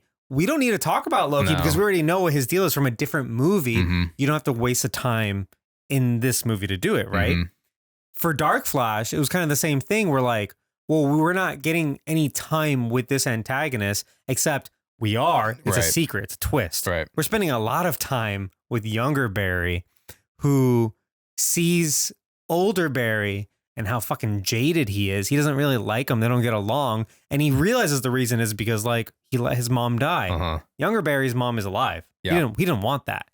So now he has an opportunity. He's like, I really need to prevent this from happening. He is way more dedicated because he hasn't learned what older Barry does, which is like, there is no fixing this. We fucked up and we have to learn to let go. And that's where you really do see a growth in older Barry's character that I do like in this movie, for sure. He's like way more mature in this one. Especially by the end of the movie. Yeah. The movie made me like the character so much more. So as Dark Flash, you know, all the Barrys are in the Speed Force. This is where we start to see alternate universes starting to collide or whatever. Right. This is from, you know, Dark Flash just keep trying to resolve the situation that just, there's no resolution. You got to let things go. Keeps making it worse and worse and worse. Yeah. And and this is where we get a bunch of cameos from other universes. I think I wrote down as much as I could because right off the top, I think this was done very tastefully to an extent. I kind of cringe a little bit at seeing dead people on the screen. I don't know about you. Okay. Because look, there's this whole thing about the writer strike going on, and there's a lot of talk about like what's the role of AI in the future, right? We already have things like re-speecher. Like Darth Vader was just played by an AI in Obi-Wan Kenobi. Yeah. That wasn't James Earl Jones. Oh. James Earl Jones is too old to do Darth Vader. If you go back to like Solo, his voice is already kind of like cracking. Yeah. He's clearly kind of aged out old. a bit. I He's mean, old. He's like 90 he's like 90 at this point. Yeah, he's too old to do Darth Vader. So, but he gave it his whole blessing. Yeah. And it sounded kind of great. Yeah. In Obi-Wan Kenobi. So like we're in this part where we could recreate dead actors, but like that's such a slippery slope. Yeah. Ethically. Yeah. Like you have to make sure that the families of these actors, like George Reeves, who's been dead for I don't fucking know how long. Christopher Reeve's been dead for a while. Adam West. Yeah. He died a few years ago. Like, are the families getting compensated? It's like a Paul Walker situation, only worse. It was very enjoyable. And I thought other than those things, and whatever their situations are, I thought it was so tastefully done because it's like, it's like a nod and a salute to all these other universes, right? Yeah, because they didn't really dive too deep into that. You know, they gave us a quick glimpse. Like you said, it did kind of feel like a salute, you know. They weren't giving these characters any lines or anything. They didn't jump into the universe and start fighting with them. You know what I mean? They just kind of like waved. Right. Yeah. They were waving from universe to universe. So yeah, we do get Adam West Batman. Robin. I forget. Who's Robin? What's Robin's name? Burt Ward. Was the actor? I feel like was he in it? I didn't notice him. Was he like running alongside him? He was running alongside him, and I figured you would know Robin's name since you guys covered the. It's Adam West and Burt Ward. Yeah. Christopher Reeve, Superman. Chris Reeve, and not only him, and I don't remember her name, but Supergirl. Helen Slater. Okay, yeah. Yeah. They never appeared together. Okay. Right. So like she was in Supergirl the movie, but that was a spin-off of the Superman movies, but it was very low budget. Yes. There wasn't any crossover. Yeah, I think it was like 80 in the mid 80s that they made those ones. And it was just kind of nice to see them like, and again, these are computer images. Yeah. But like it's nice to see the idea of both of them flying up together. Did we see Linda Carter's Wonder Woman? I forget. Okay, I didn't think so. I mean, unless if it's like in a background. Yeah, because it was written down somewhere like on a website, but I was like, I don't remember seeing her. Right. The first one we saw was George Reeves, who played Superman in like the 50s. Oh, wow. Right? And it was in black and white. I don't know if you noticed that. But like the funny part about that is that in the movie Hollywoodland, Ben Affleck plays George Reeves. Oh, okay. And he's in the full Superman getup. Yeah. I don't know if you've seen that like image of Ben Affleck as Superman. He's really playing George Reeves. Here's a big one for Arnaldo flipped out of this one. Nicolas Cage, Superman. So, and did you know this reference, by the way? Because I would like to know how crazy I am for knowing this. So not as hardcore. I knew that it was awesome because Nicolas Cage was supposed to be in the Superman movie. I did know that. Do you know about the spider? I did not know about the spider. So yeah, I do not know about that. But I knew he was supposed to be Superman. So, and this is something that like, because, Marvel is going to be doing Secret Wars. And the theory behind Secret Wars, or the thinking is that they're going to do something like this, where they're just going to bring in every fucking character from every iteration of any Marvel thing, right? Mm-hmm. And they already kind of started doing that with things like Spider-Man No Way Home. Yep. Basically acknowledging, or like even Multiverse of Madness did it. Yeah. Acknowledging that other Marvel movies exist as different universes, right? Yeah. So what Marvel hasn't done and probably will not do, that I know of, is DC beat them to the punch, is take it a step further. Movies that weren't quite even made are also parallel universes. Because, that Nicolas Cage, that's from a movie called Superman Lives, which was never made. Yeah. Right. If you don't know anything about this movie, the best part about it is, so basically this Hollywood hairdresser named John Peters, basically this dude owns Superman, right? This is a man who has slept his way to the top, right? Because he came on the scene as a hairdresser, and he got to know Barbara Streisand, and they started dating, right? That got him in as a producer. Right. Then he started producing some other things in the early 90s, before computers in the internet. There was computers but like the internet wasn't like everywhere. No. Right. The big studios weren't really aware of like all of the specific like laws and stuff and like ownership. So like WB wasn't aware that the film rights to Superman were going to expire. For whatever reason, this one man overheard some conversations, did some research, and knew that he could buy the film rights to Superman. What the fuck? A hairdresser, by the way. And he does. So now he owns the film rights to Superman. This guy's a millionaire because of this one thing. What? He takes that to WB and he's like, I own this now. Let's make a movie. And WB's like, fuck. What? Like, this shit would never happen today, right? No. So he goes, they hire Kevin Smith, the guy from Jay and Silent Bob and Clerks, right? They asked Kevin Smith to write a script for him under 3 stipulations. Number 1, cannot be wearing the red and blue costume.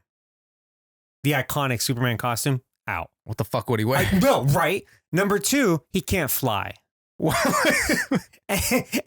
Exactly. And then number 3, he has to fight a giant mechanical spider. Oh, that's where that comes from. So Kevin Smith writes a script, but at the end of the day, he's like, this is ridiculous. I don't want to do this. And he leaves the project. It was supposed to be directed by Tim Burton, starring Nicolas Cage. And there's a ton of, like, they almost made it. They were this close to filming.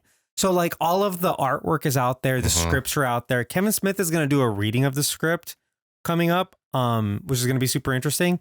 And there's a really good, last thing I'll plug, a really good documentary called The Death of Superman Lives, where this guy, he's actually from Collider. He died. John Schlepp. He got Kevin Smith. He got John Peters. He got Tim Burton. He interviewed all these people. Great documentary about this movie. It's the closest thing you can get to watching the movie that didn't exist. And sounds pretty cool. Oh, and by the way, have you ever seen the movie Wild Wild West? That the one with Will Smith? Will Smith, yeah. I don't think so, actually. At the end, they fight a giant mechanical spider. And it's because it was produced by John Peters. He got his giant mechanical spider he wanted so bad. Wow. So this fucking spider, that's funny. So, and then that's what the scene is, finally Nick Cage in the costume that they designed. Because I knew it was going to be Nick Cage, but you couldn't see him yet. But you had already started freaking out because you saw the spider. I saw the fucking spider. You saw and the spider. I saw long-haired Superman. I'm like, this is fucking Superman Lives. They put the fucking movie that was never made on screen. I mean, it's not a big really cameo, but Thomas Curry, Aquaman's dad, what's his name? Tamora Morrison? Yeah. That very first Flash, was that like an OG Wally West Flash? No, so that's Jay Garrick. That's right. Yeah, he's the original Flash. Yes. There's only really 3 Flashes. I mean, there's more, but it doesn't matter. And so Jay Garrick is the original one from like the 40s. Yeah, the 40s, right? Yep. The golden age of comics. The weird thing is that they have the guy who was playing him was from the CW TV shows. Really? Yeah. And I didn't watch those shows. But I read about this. Wait, the main guy? The guy who plays Jay Garrick running. Yeah. He looks over. It's not Grant Gustin. Okay. But it is someone from those shows. And I'm pretty sure he doesn't even play the Jay Garrick in that show. So it was a weird casting choice. Was there anyone that you were expecting to see that we didn't? I wasn't expecting any of this, I'm gonna be honest. Really? I didn't really think they were gonna go this hard on the cameos there at the end, but we do get Wonder Woman in the beginning. Yeah, no, Gal Gadot's in it. I didn't know she was gonna be in that. See, and honestly, the first 15 of the minutes kind of made me a little skeptical of how the rest of the movie was gonna go, because it still kind of had that goofy DCEU feel to it, in my opinion. And, you had Wonder Woman cracking some kitty jokes, in my opinion. Like she explained the lasso of truth for the 100th time. But all she said was, the lasso of truth. All she did was name it. Lasso of truth never gets old. Like, we know what the fuck it is. It's almost a callback to like I think the only good thing that happened in the theatrical cut of Justice League was they did that joke with Aquaman. Mm-hmm. And he just opens up and then he's like, you're really attractive and I'm really intimidated. And then he realizes that he's sitting on the lasso of truth. And again, going back to Flashpoint movie, Cyborg was heavily involved in like that storyline. And do you think if Ray Fisher's character wasn't done so dirty, they might have incorporated Cyborg more in this or at all? Yeah, so apparently one of the scripts would have had him as like the side character accompanying Barry. And I think that would have been a great kind of matching because they're good friends in the comics. Really? Also, in Zack Snyder's Justice League, Cyborg gets a lot to do. He does. And I think he's a really good character. He's really likable. He gets the best theme also in the movie and in the music. In the Snyder Cut? In the Snyder Cut. Oh my God, I fucking love it. I would have loved to see more. He was going to get his own movie also. Yeah. All that would have been amazing. They could have worked something for him to do. I think so. I mean, I'm not going to lie. There were times where I got a little annoyed with the two Barrys. Like really? The shtick kind of like, it gets old for a little bit and then it gets worked into the themes of the movie. So by the end of the movie, I'm fine with it. I think it's fine. But like, it gets a little annoying at some points. Yeah, because in the original, Cyborg is the one working for the president and can hack into the government information to find Superman. Right. Plus, I really enjoyed Ray Fisher as Cyborg. So they worked that in there. I would have been happy with that for sure. Well, I mean, and they could have done all kinds of things. Like, what if like he goes with him to this timeline where he's not compatible with their internet because it's a different code. Yeah. Because it's a different universe. Like, they could have done all kinds of things. Yeah. We actually did forget to mention a big cameo. George Clooney. Well, I figured that was at the end of the movie. Oh, yeah. So I had heard that rumor that was George Clooney, and I just didn't believe it. I had no idea. But this is at the end of the movie. Barry fixes the situation. His mom still dies, but he makes a little adjustment to the camera in the convenience store. So, or not to the camera. He moves the tomato sauce up top, which is super smart. Yeah, moves the tomato sauce at the top of the shelf, so his dad looks up at the security camera so that he can be freed. And but just there's those little changes again too. And this is kind of a way, going back to where how, they can retire characters like Ben Affleck's Batman and all that. Well, I mean, go on, but I both like and dislike this. Okay. No, go ahead. Because what's the point other than like it's a funny gag? It's a funny gag. It is funny. It's a funny gag that now he thinks he fixed most things, and he thinks the only thing he changed was the tomato sauce being different. So what could that possibly do? Yep. He kind of forgets that by creating another Nexus point, he's going to change all past and all futures, even just a little bit, right? And then there's a post-credit scene where apparently like Aquaman's like a different character, but I didn't quite understand that either. But that neither here nor there. Instead of Ben Affleck getting out of that car, it's George Clooney, obviously played Bruce Wayne, Batman, and Batman and Robin, right? The thing is, it almost confirms that like those movies don't coexist. That like those 4 Batman movies maybe all take place in different universes. Once you want to start breaking it down, not just because they're played by different actors, but because they're incredibly different. Yeah. Little detail. The Wayne Manor, the mansion, is modeled. This version of it is modeled to look exactly like the one from the first movie from 1989, not the one from 92, Batman Returns, where they used a different mansion anyway. Right. The third and fourth movie use another mansion. So like it's always a little bit different. Obviously the actors change. When he answered the phone to talk to Bruce Wayne, and obviously you could tell it wasn't Ben Affleck's voice. I was like, I didn't recognize it as George Clooney. I don't know if I thought it was Michael Keaton again. I was like, oh, did Michael Keaton stay as Batman? Yeah.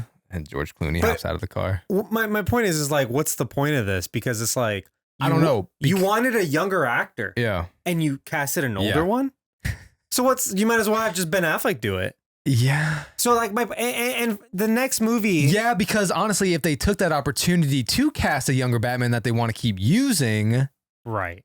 That would also make sense. So this seems like a one-off gag. Yeah. That like, okay, now the Bruce Wayne in this universe is George Clooney. We probably won't see him again. Maybe they're going to do some other thing to reset. I don't know. Going forward, they're going to cast a Batman for the next movie, which is going to be called Batman Brave and the Bold.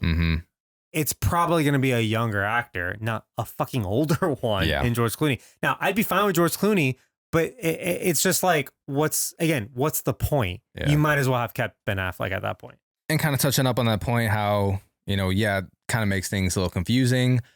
Even in the end credit scene, when we see Aquaman and Barry says, these other characters like Batman, they all change, but you stay the same about the universes. Doesn't he say that? I don't remember what he says. The scene is super confusing. It might be like one of the things like I don't like about the movie. And for me, it's like it's a post-credit scene. It doesn't really matter. But like at the same time, it's like I kept on trying to recognize what is it that's different about him. Is he talking different? It sounded like because he was confused about stuff. Yeah, he was. But at the same time, like he gives him a ring and he's like, oh, this is from Atlantis. So he's like, he shouldn't be confused because he's from Atlantis. Right. I couldn't really make heads or tails out of it, if I'm honest. I don't know. Maybe he's just drunker. I don't know. So, and there were these rumors that like Jason Momoa was going to get recast for the DCEU as, fuck, what's that character called? Oh, Lobo. And that was, I don't know if it's substantiated in any way, but I thought maybe he would be like, oh no, I'm Lobo or whatever. I'm not Aquaman. But like they didn't do that either. Now, the next movie coming out, which is the Aquaman sequel, I forgot what it's called. That was supposed to come out prior to this. So now it's like, what version of Aquaman is this? And I want to think maybe the reason they filmed this post-credit scene is because of those two movies switch places. Okay. Just to make me say, oh, Aquaman's still the same guy. Now, is that going to be part of the DCEU too? Like the last piece of it? Maybe. I don't fucking know. It's so up in the air that like, who knows? Yeah. The movie's made. I know. Yeah, it's done. Good luck. Good luck either fitting it into this this narrative or the next one. I don't know. So, last overall thoughts of The Flash. I really liked it. I think there's a certain level for me. Like when I look at movies, I got like it's hard to explain, but like I got like two axes. Is a movie good or bad objectively? And do you like it or don't like it, right? So there are movies that like, it creates 4 quadrants, right? There are movies that I like, but I don't think they're very good. There are movies that I think are good, but I don't quite like either. Okay. You know what I'm saying? Like, like Gravity is a movie that like, oh, that's a good movie. I didn't really like it very much, but I recognize it as a great movie, but I would never watch it again. Yeah. You know what I'm saying? This is a movie I really, really, really, really liked. Okay. Because it's doing things almost felt tailor-made for my interests. Okay. Is it super good? I think it's pretty good. Like, I think it separates itself from other time travel movies very well and multiverse movies pretty well. I think it does superhero stuff really good. It made me care a lot about the Flash, which is already like it's already like against the wall, right? Because of Ezra Miller. Yeah. So for it to remind me of the character from before and then make me care about the character despite the face I'm looking at, that's an accomplishment. Yeah. It pays its homages to the entire DC universe, things that were made, things that were not made, right? Movies that like I thought, versions of Batman that weren't my favorite, like Michael Keaton, really got to redeem themselves. And then I get to see Ben Affleck again doing great Batman stuff. The fucking motorcycle, he's kind of paragliding behind that car. He goes in there, he's doing his very brutal fight scenes. I loved all that shit. I would have preferred some nicer send-off for Ben Affleck or Henry Cavill. Right? We didn't quite get that. We instead get... Was Henry supposed to... Did he shoot some scenes? Henry Cavill shot 2 cameo scenes. Okay. One of them we saw in Black Adam. Yes. The other one got burned. Yeah. I'm not sure if it belonged in this movie or in Aquaman. Okay. But that one You would think probably this one? Maybe. But that one it's not going to see the light of day. So we might never know what that cameo would have been. I would assume it would be in this one because there's so many like... Yeah. The question is like, you remember he went back in time, changed stuff, and that universe doesn't have a Superman because he got killed as a baby, right? So when he comes back and Batman is suddenly George Clooney, what's Superman? That's the question to ask. So maybe it did belong in this movie. I would have preferred some nicer send off for Ben Affleck. Like he gets a really good, he gets some really good scenes at the beginning of the movie, and then it kind of ends and we don't see him anymore. Right. Maybe even if it was his last line was just something more memorable. I don't know. And you know what it is? It's like he went like, oh yeah, next time. There's never a next time.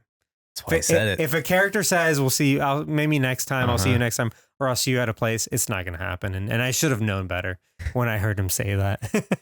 This is Superhero Movie 101. Yeah, pretty much. So, no, but I really liked it. We're going to go see it again on opening day. And I'm excited. Did I think it was one of the best superhero movies ever made, as James Gunn said? I mean, you kind of would expect him to say that too. What did James Gunn say? He said that it was one of the best superhero movies ever made. I think he truly believed that though. Probably. I think like again, this guy gets hired and he's like, hey, look at what we're watching or look at what we're making. He's probably like, all right, you're gonna tell me some bullshit I need to deal with. And he's like, oh no, actually this is pretty good. Yeah. You had people like Tom Cruise even calling Andy Muschietti to praise the film. I read somewhere that like Spielberg wrote something about it. Either way, do I think it was as great as those people are saying? No, but I still actually enjoyed it more than I thought it would. And I really didn't know how I would feel going into it, because on the one spectrum, I saw people praising this movie. Like, yes, this is a best DCEU movie, best DC movie in a while.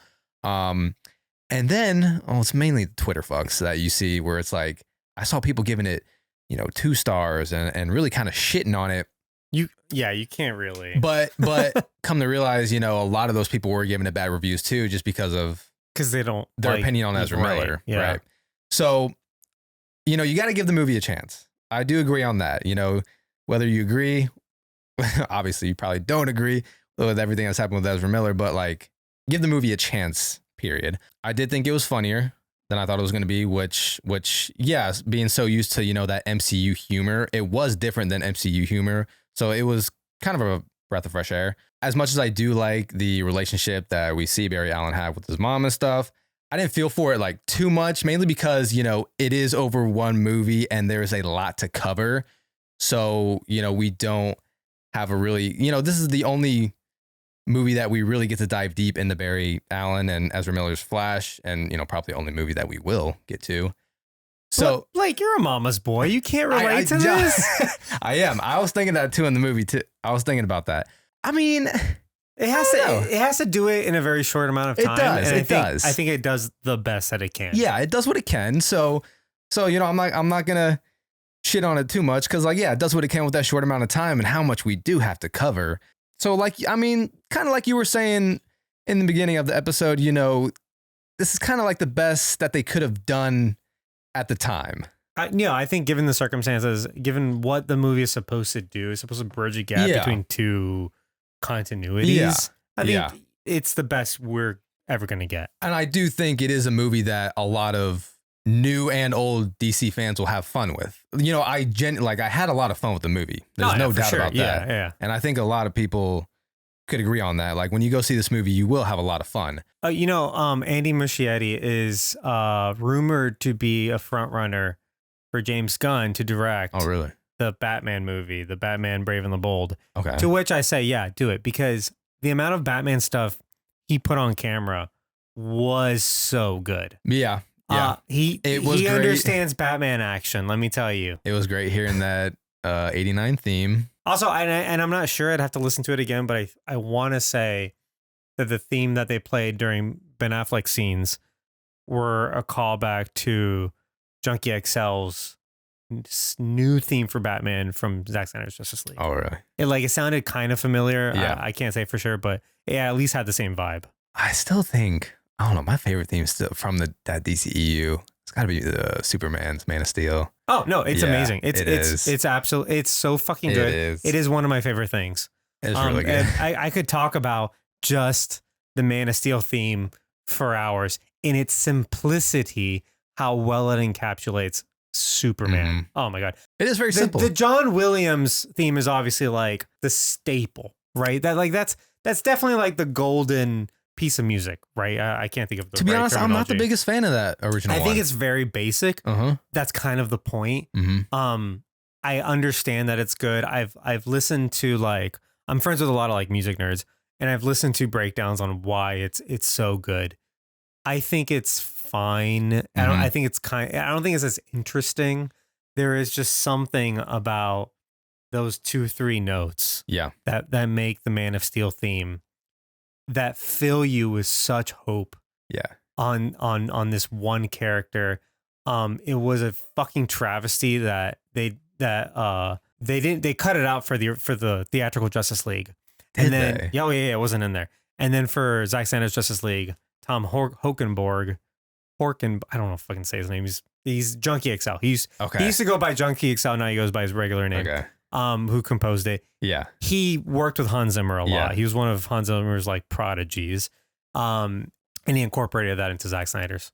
Can't go wrong with Hans Zimmer. So fucking good. So we think, this is going to be the last movie of the DCEU. At least that's what it seems like. Well, there's 2 more. There's Blue Beetle and there's Aquaman. Blue Beetle and there's Aquaman. Yeah. But where does it end? I think chronologically this might be the last one. Yeah. But so with that being said, as always, we got to give a ranking of the DCEU now. Arnaldo, I'm really curious to see actually your list of this because I feel like I only know your opinion on maybe a quarter of the DCEU movies, to be honest.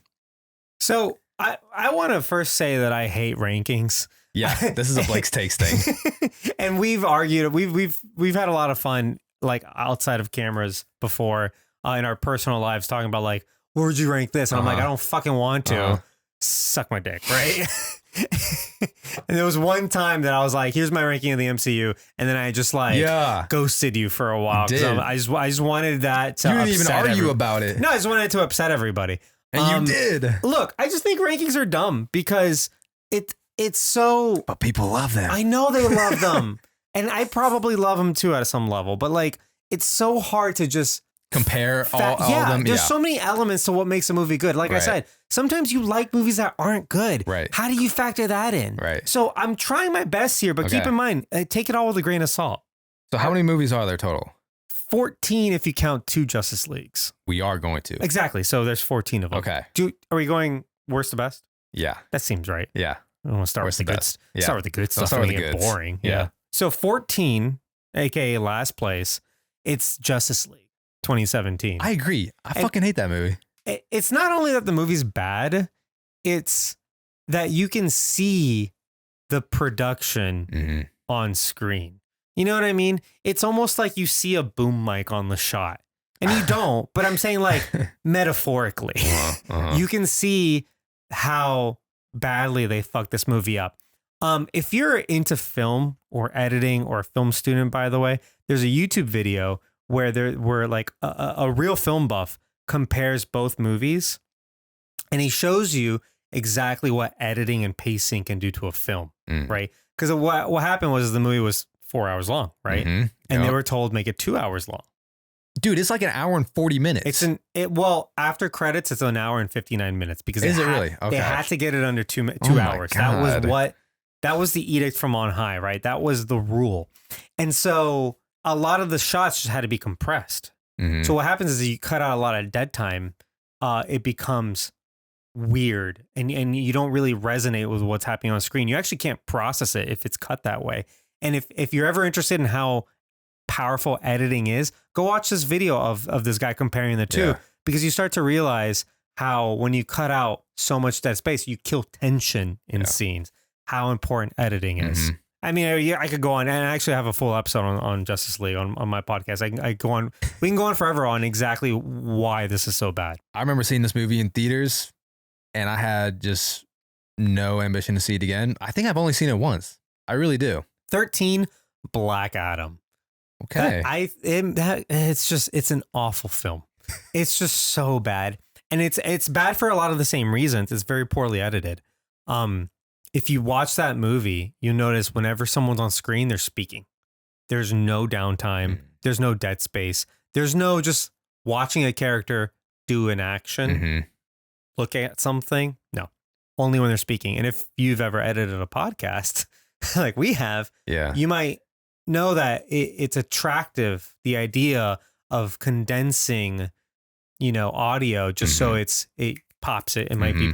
What you don't realize is that there's a fatigue to that. When you listen to someone not speaking, sometimes I purposely leave those in the podcast because it adds like an element of what whoever's speaking is thinking about. Oh yeah. It's realistic, and you need that because what all you're doing when you're making a movie or you're editing a podcast, you're replicating real life. It's not real. It's an edited process, right? But you need it to look and sound real. Black Adam is just so crammed into one that like it doesn't feel like a genuine experience at all. Plus it's bad. Plus there's a ton of like weird homages to every other superhero movie ever. I don't know if you noticed that when you watched it. Saw Black Adam? Yeah, I saw Black Adam. It copies, I don't know if it's an homage or like a straight copy, but it copies like Man of Steel, Dark Knight, X-Men, like there's all these weird shots that will like Iron Man, that like just copies all these other more successful Iron movies. Man, definitely I can see with that, the bomb exploding in the back. The when the planes. Yeah. That too. Yes. Yeah. It just felt very superhero formula movie. The other thing I hate about that movie is that it did a lot of characters dirty. It had a lot of potential for characters like Hawkman and Dr. Fate. But like Hawkman, for example, has one of the most complex backstories in DC or in any comic book because it's been redone so many times that people get really confused. And so Jeff Johns, when he wrote, I think it was like Justice Society Unlimited or Justice Society or whatever, he gave Hawkman a new backstory that coincided with Black Adam. Okay. Very interesting, right? He also wrote this fucking movie and decided to leave all that out, which means to me that this movie was edited to cut all that stuff out. And so that we could focus on The Rock. Right. Yes. And it's probably The Rock's fault because I don't think he knows how to make movies. He needs to be the center of attention. Exactly. All right, number 12. Suicide Squad, the one from 2016. Yes. I think it also has potential. There's supposedly another cut of the movie that's a lot better. Late in the game, they decided to bring in a different, like a company, like a trailer company to edit the movie. They fired the editor. Apparently they fired the director too. And it became kind of a mess. That being said, I don't think it could be completely fixed with another edit, but I do like a lot of the characters. Introduce Harley Quinn, who instantly became iconic. Yeah. People still dress up as her on Halloween from that movie. Introduced Amanda Waller, who's been in a ton of shit since then. Yeah, she's been in like the most DCEU movies. Yeah, honestly. Deadshot. Will Smith as Deadshot was I liked great stuff. Yeah, I did. And I will defend that. I like Jared Leto's Joker. The only problem with it is that he was clearly trash in the edit because every time he shows up on screen, it sounds like he's halfway through a conversation he was having. Okay. I didn't really care for Jared Leto's Joker at all until that one scene in the Snyder Cut. Well, and that's kind of it. That's a Joker that I want from Jared Leto. Right. They gave him time to have a full performance. Yeah. If you go back and you watch Suicide Squad, maybe after I say it, you'll kind of see it, but like anytime he shows up, it's like they cut out the first few sentences he said and they stitch it with some other sentences. It just doesn't make any goddamn sense. Number 11. Wonder Woman 1984. Okay. Yeah, I didn't like that one. I think it's mostly fine, but like it's also not exciting in any way. CGI was terrible in that one. Yeah, it really. Yeah, sure. Pedro Pascal was great though. Pedro Pascal was great. Kristen Wiig, I didn't really get that, but that was fine. I forgot she was even in it, to be honest. Me too, until just now. Honestly, I remember being really excited for 1984 because I liked the whole 80s vibe to it, you know. It had some designs, the designs of it, but Chris Pine is great. I'll take more of him. He's the hottest Pine. I said what I said. Hottest Chris? Oh, hottest Chris. Hottest Chris? The only Pine. Well, him and Pine Trees. Hemsworth. I feel like that's a really basic answer, but I'm a Thor boy. Y'all know that. I was listening to some podcast where someone like met Chris Pine. They're like, you don't understand. He's much more beautiful in person. Oh. Like he's a perfect specimen. I'm like, I kind of believe that. Like, this is a good looking man. Number 10. I put Aquaman. Have you been saying your rankings, or are you just like kind of telling me what I'm you just think? going you. Yeah. Oh, okay. I'm the only one ranking stuff. Yeah. Okay. Cool. Aquaman. Okay. I think Aquaman is the only thing I've ever said about Aquaman is that it's not that it's a good movie. It's a fucking badass movie. Because again, it's not a quality thing. It's an epic thing. That movie goes fucking hard from start to finish. And the fact that it ends on this like epic, like Lord of the Rings scale battle with like 7 fucking different species, kingdoms of armies. And there's like people riding like killer whales and shit. It's kind of badass. You can't deny it. It's exciting. I wasn't the biggest fan of Aquaman as a lot of people were. I feel like when that came out, they were like, oh, this is the best DCEU movie. But I don't know. I didn't get that same feeling. I mean, that's the other thing about rankings too, is like, that's not to say that like I don't like any of these movies. Right. Like, there's a certain point in the ranking where it's like, at this point, I enjoy these movies. Right, you know? exactly. Yeah. Number 9. So I'll probably put these tied 8 and 9, right? So like tied for 8th place, I guess, is both Shazam movies. I think they're about the same. I really like them, honestly. They're not special in any way, but like the first one makes for a great Christmas movie. You haven't seen these, right? No, I have not. I don't know why I have not seen the Shazams. I just haven't. I've seen every other single DCEU movie. So like the first one works really well as a Christmas movie because it's about like family. It's about family, honestly. Yeah, it's about a kid who is adopted and he's trying to find his mom, only to find out like maybe like his mom doesn't love him, and his adoptive family does love him. Mm-hmm. And it's set during Christmas. It's full of heart. It's really funny, and it's got fun action. The second one has maybe my favorite post-credit scene in any movie. Really? Period. Marvel, DC, don't give a shit. All right. So what you said both Shazams like around the same? More or less tied. They're about the same. They're both equally fun. You like the first one or second one better? I can't tell. I'm gonna be honest. Again, but probably the first one a little bit more. Okay. I'll call it 8 and 9 Shazam, and Shazam Fear of the Gods 9, Shazam 8. Okay. 7. Birds of Prey. Okay. But hold on, it's called Birds of Prey. Yeah, it's fucking long. And the Fantabulous Emancipation of One Harley Quinn. And I love that title because it's fucking ridiculous. That came out at an interesting time too. It was the last big movie to come out before COVID stopped the world. It was like February or something. I watched it when it started streaming because they put it on streaming relatively quickly because of COVID. Yeah, people stopped going to movie theaters. No, I really enjoyed that one. I love that we finally got to have, a solo Harley Quinn movie. And I feel like a lot of people do forget about Birds of Prey. A lot of people hate it. And the thing is like when you get like a female centric movie, you're going to get a lot of people going like, oh, this is the worst thing ever. Or this is super woke or whatever. But it's I like the style of it. She could like, it's not bad. No, it's not. It's a little bit different. I enjoy it. And it plays towards Harley Quinn's character arc from Suicide Squad to this, to then the Suicide Squad. Yeah.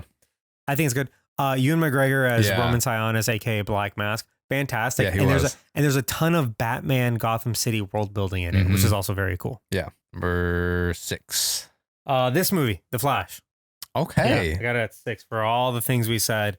I thought it would be a little higher, to be honest. I like the other movies coming up a Yeah. little bit more, Okay. I think.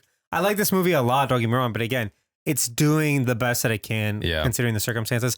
This is the goodbye to Henry Cavill and Ben Affleck. Mhm. And that just kind of reminds me of how like it would have meant a lot more if they had like 3 movies each. Yeah. You know what I mean? It's kind of like, think Absolutely. about like Iron Man and Robert Downey Jr.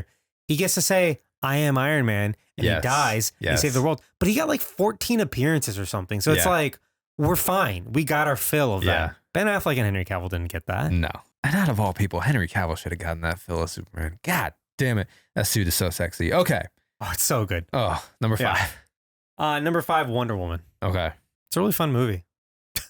It is. You know what? I like war movies. I think that's what it is too. That too. Yeah. It's a war movie that's an actual war movie, not just like, oh, there's a war happening. You know, like they're in the war. Mhm. You know what I mean? They're on the Mhm. front lines.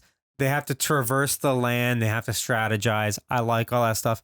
You throw in Wonder Woman in there, and that's an interesting element. Mhm. Gotta mention the No Man's Land sequence. Yeah. Amazing stuff. Yeah. 4. BVS, Batman versus Superman, Dawn of Justice. And it obviously should be said that the extended cut of the Yeah. film. 3 hours is a long time to spend with a movie. I get it.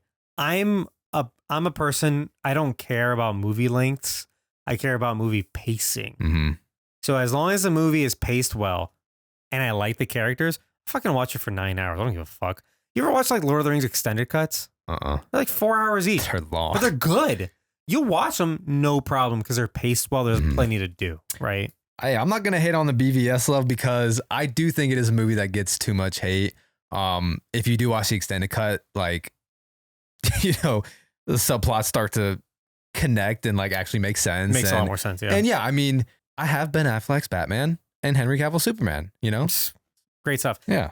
There's a couple things wrong with that movie. Like, no, it's not a perfect movie. It's definitely very flawed, like flawed in its own ways. I'm of the mind that you could not even rewrite, just add a couple lines in that movie and it'd make it so much better. Yeah. For one, and it is a big sticking point for a lot of people because they think that Superman's kind of done dirty, that they don't understand the character of Superman. At one point, he looks to Lois and he says, Superman was never real. And that is like, it's almost like blasphemy to Superman fans because like Superman would never give up. You know what I'm saying? But here's the thing. 2 scenes later, he undoes that. He actually goes, he doesn't say it, but he grabs the kryptonite spear and he says goodbye to Lois and he goes to do the thing that he knows he has to do, which is sacrifice himself to save humanity.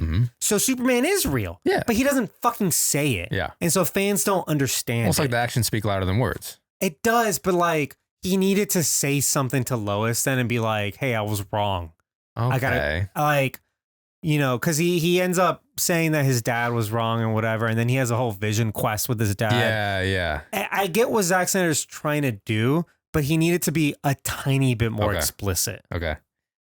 Also, probably has my favorite Batman fighting sequence as well. Oh, it's the best. In the warehouse. And I love that people actually do agree on that. That still has not been topped. Yeah. No, it has not. And I'm glad we you know. Definitive Batman. In a live action movie where we got to see like some badass Batman moves, like actual Batman moves, and Fucking even some moves that amazing. you would see like even in the Arkham games too. No, for sure. Yeah. BVS love. I like it. Number 3. Number 3, Man of Steel. Okay. I think Man of Steel has got a lot more going for it than BVS. I think like and the things I like about BVS is it is more world building. It's a lot of lore. Man of Steel, and I had an episode on this, and where I talked to my friend Chris, who does not like that movie and he loves Superman, right? And we kind of go back and forth on why, because they changed kind of like what the parents mean to him, because Clark Kent's dad is supposed to be like the perfect dad, and that's where Clark learns his humanity. Where in this, his dad is kind of jaded and he learns to be Superman despite his dad, and so it's a little bit different. I think it's great. I like that. Another big complaint about Man of Steel is that it's too grim. Like, I like that grim. I think it makes Superman's outfit look really good. the best part is the production value. Yeah. And it's a great movie to start a universe because the production value went so fucking hard. Uh-huh. Not only did they get the best actors that the money could buy for this movie, Kevin Costner, Michael Shannon, all the other people. The costumes are incredible. The music is perfect. Right? Music's great. All the visuals look phenomenal. There's so much value in this film that you kind of have to kind of forgive the things you don't like about it. That being said, Superman works really well when he's contrasted, I think. So the hopeful Superman balances how grim his situation is. I think people don't like that, but also to me, it makes sense. Yeah. Well, honestly, I really enjoyed, that first 30 minutes where we really see, we don't see him as Superman. We don't even see Superman. It's like a whole different movie, and I love it. Yeah. No, I really did enjoy that whole sequence, and him going from town to town and still like having to learn on his own how to, control his powers as well. Like he knows he can't just. Well, it's a movie about finding yourself. And he's going around. He doesn't know what his purpose is, and then finally he realizes that he's a product of these two worlds, and he needs to like be the best version of both of them. That's what Superman is. Like, if you don't think Zach and the other people don't understand that, like they do, it's just that you didn't like how they did it. Yeah. Number 2, The Suicide Squad. The Suicide Squad. So that's James Gunn's. James Gunn, yeah. Ooh, over Man of Steel. That kind of surprises me for you. I just think it's a really, really, really good movie. And it represents what always should have happened with DC, which is take the worst thing that you've made, which is Suicide Squad, make it the best. It's possible. Also, just be DC. Be that dark humor, gruesome, like, go ahead, go balls to the walls. That's what DC is, and that's something that Marvel can't do. Marvel's very more family, they sometimes. Marvel, I feel like attracts a lot to, kids or families. At least a lot of their movies have. But, at a time where you're trying to compete with Marvel, be a little different. And the Suicide Squad is definitely very different. And Marvel understands this. When they make a bad movie, they don't just abandon it. They make it better later. You know what I'm saying? And address something like what with Shang-Chi and what they did with Iron Man 3 with for sure. Yeah. And there's a million examples. There's Thor. Dark World was not really liked by many people at all. What do? They made it better. All right, let's change directions. But they didn't ignore those events. In fact, they're like, hey, and come Endgame time, it's like, you better remember this movie because it's going to come back. Yeah. You know what I'm saying? Yeah. Like, it's not that movie doesn't exist. It's that like, hey, we made it better. Avengers 2, not very popular. What'd they do? They made Civil War and Infinity War amazing movies. Like, all you have to do is redeem the characters, make a better movie, and people are going to forgive that one. They're going to be like, oh yeah, it's not great, but we'll watch it.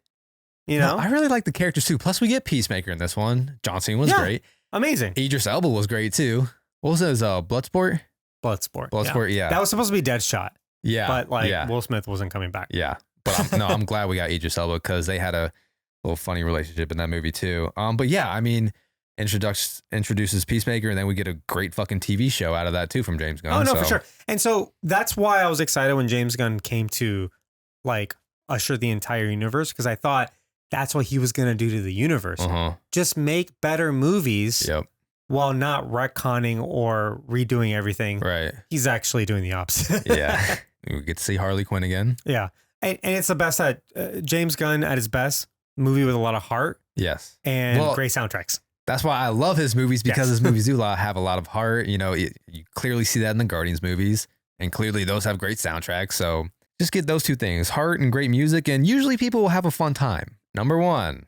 Zack Snyder's Justice League. Zack Snyder. And it's one of those things where it's like, it's not that it's the best movie. I think maybe the Suicide Squad is probably the best movie. It's that it's my favorite movie. Okay.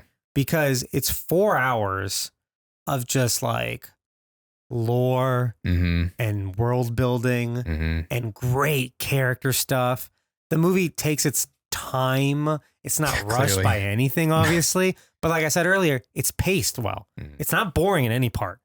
I've watched it 3 times. Have It's you? 4 hours long. Oh my God. Yeah, one time I just watched it in parts because it's divided in chapters. It is, yeah. So like I watched like an hour a day for like a week, Okay. more or less, right? It's a way you can do it. Like it's so goddamn epic. It goes way too hard, way too big, and that's good. It's a spectacle to look at. Mm-hmm. It's beautifully, like it sounds beautiful because unlike the other one that was phoned in by what's his fucking name? The guy who did Night Before Christmas. I always forget his name. Danny Elfman? Danny Elfman, yeah. He phoned that in so hard, he probably did it in a day. And under the circumstances, it's probably not his fault. Tom Horkenborg went so fucking hard on the soundtrack, on the score for Zack Snyder's Justice League. It was one of his first major scores he got to do on his own. Okay. And he proved himself. Well, yeah, and I love the 4:3 aspect ratio, you know, the dark tone to it. I don't know. It's just, it's a very Zack Snyder movie, obviously. Well, it was filmed for IMAX. So it was like, hey, it's not going to come out in IMAX, so here you go. Right. That's what it is. And yeah, we do get a lot more with Ray Fisher's Cyborg, you know, give him a whole. Yeah. So good. You know, like I said, if you just let Zack Snyder cook a little bit, I think they would have been just fine. I think Zack's a guy who needs a good writer with him. I don't think he's the best writer. He needs someone kind of putting him in check. But all in all, it's by far the most DC, and that's why I love it. It is a badass movie, and it's canon now because the Flash refers to that one and not the other one. There are some references to it. And yeah, I love that end scene. I've probably rewatched that scene the most with Joker, Ben Affleck's Batman. Oh, it's just great to have him on the screen together. Yeah. At least one time, right? And you know, that line where Batman says, make no mistake, I will fucking kill you. I was like, God damn. Well, and it's great because like this is an alternate version of Batman. He's way past all that shit. Yeah. He's just trying to save the world. And if you read about what that movie was supposed to do, they were planning on time traveling to fix everything. Mm-hmm. So to him, killing people doesn't mean anything anymore because they're going to reverse it all anyway. Right. That's why I was, saying it kind of had that Flashpoint feel to it because, yeah, we do see Batman with guns. You do have Deadshot. You do have Cyborg. And it is like a war happening because of, well, in this case, Superman. But, I mean, yeah, it has a very grim feel to it. All right. Zack Snyder Justice League #1. What's that? Is that your ranking? Yeah, I kind of peaked at yours. I'm sorry. I do have it. It's more or less the same. So I'll go through it quick because I have not seen Shazam 1 or 2. I don't know why. Like I said, I'll go through it quick because I kind of just, also we don't have much film left. Last place I did have Justice League, the 2017 one. Just fucking hated that. Yeah. 11, I had Suicide Squad. 10, Wonder Woman 1984. 9, Black Adam. 8, Aquaman. 7, Batman vs Superman. 6, Birds of Prey. 5, Wonder Woman. All that, and Birds of Prey is still above BVS. I get. Don't get me wrong, I get it. There's a lot wrong with BVS, but sure. I know, and after talking about it too with you, it's like I kind of have a soft spot for BVS. 4, I had The Flash actually, which is higher than I thought it would be. 3, Man of Steel. I was about to say Man of Steel. Yeah. 2, The Suicide Squad, and 1, Zack Snyder Justice League. Or 1, 2, 3 is the same. Yeah. There you go. Look at that. Honestly, pretty similar list when you kind of look at it. As my ranking of the DCEU, the universe is going to be gone, so might as well enjoy what we can. Or it's going to be abridged. It might be one giant narrative. Maybe. With what would be kind of a soft reboot. Yeah. So, all right. But yeah. Well, I think this is officially going to be our longest podcast episode ever. There's just so much to talk about with DC. Look, I'm happy to do 30 minutes and get the fuck out. You asked me to talk about the most controversial thing. I did. In comic book movies. I did. Look, it's just there's a lot to go over. There is. And I feel like there's a lot that you should know too going into these movies, There's a lot to know. But overall, like I said, I think The Flash is a very fun movie. I think a lot of DC fans will have a fun time with it. It's a miracle this film even, is out now. Took so long, but I think it honestly is. Yeah. It is. It really is. So in that aspect, the fact that it's a miracle that it even came out, might as well go see it, right? That's going to do it for this review. Thank you again, Arnaldo. Co-host thanks for having me. Finally has you on. Yeah, hell yeah. Co-host of Film from PZ. Don't forget to check them out. Sorry, go on. What were you gonna say? I was going to say Films from the Phantom Zone. It's on Yeah, everywhere. I said PZ, right? Yeah, that's why. It's just, yeah. It's cool. It's just, yeah, we're again, you was it one or two things you did? This is one thing, right? Just one thing. That was one thing. Halloween so far. Yeah. If hey, Halloween episode. You have our list. If there's anything that tickles your fancy, let us know. Yeah, it's me and Berto, your roommate, and we have a good time. Yeah. So check us out. Make sure to follow him on IG, TikTok, all podcast platforms. Films. Yeah, you can just film from the Phantom Zone. You'll find us anywhere. And they stream every recording that they do have. So And if you on want Twitch, to, on Twitch. So if you want to join their fun and enter the conversation, you sometimes will even make it into the podcast episode. You will, like Blake. He comes in I do. Once a recording and he says something mean and then he leaves. And then I'll say some outrageous take. No, it's not even outrageous, but then Philly to the J will think it's an outrageous take and, have an internal argument within the chat while they are streaming their episode. And then you fuck off, and then Honey Badger will come in, and then he fucks off. It's the same thing every week, and it's great. But make sure to check them out, guys. If you've made it this far, thanks again for listening. Make sure to give us a review and rating. Always helps us out. You know where to find us. All social media accounts, Letterboxd. Always have a fun time on Letterboxd. You can I might have to get in on that. You got to get back in on Letterboxd. I feel like you would thrive on Letterboxd. I didn't know it was that social. It is now. It's only happened over the last few years. But it is like... I didn't think people were reading that shit. Oh, it's popping. Oh. It is popping now. I might pop in. And I feel like you're the type of guy that would thrive on like your reviews, your hot takes sometimes. Like you have a very particular take on things sometimes. Yeah. I'll go in on that. And I feel like you would thrive on Letterboxd. Letterboxd. Find me on Letterboxd, everybody. Find me on Letterboxd. But yeah, thanks again, guys. And we will see you next time on Blake's Takes. Blake's Takes.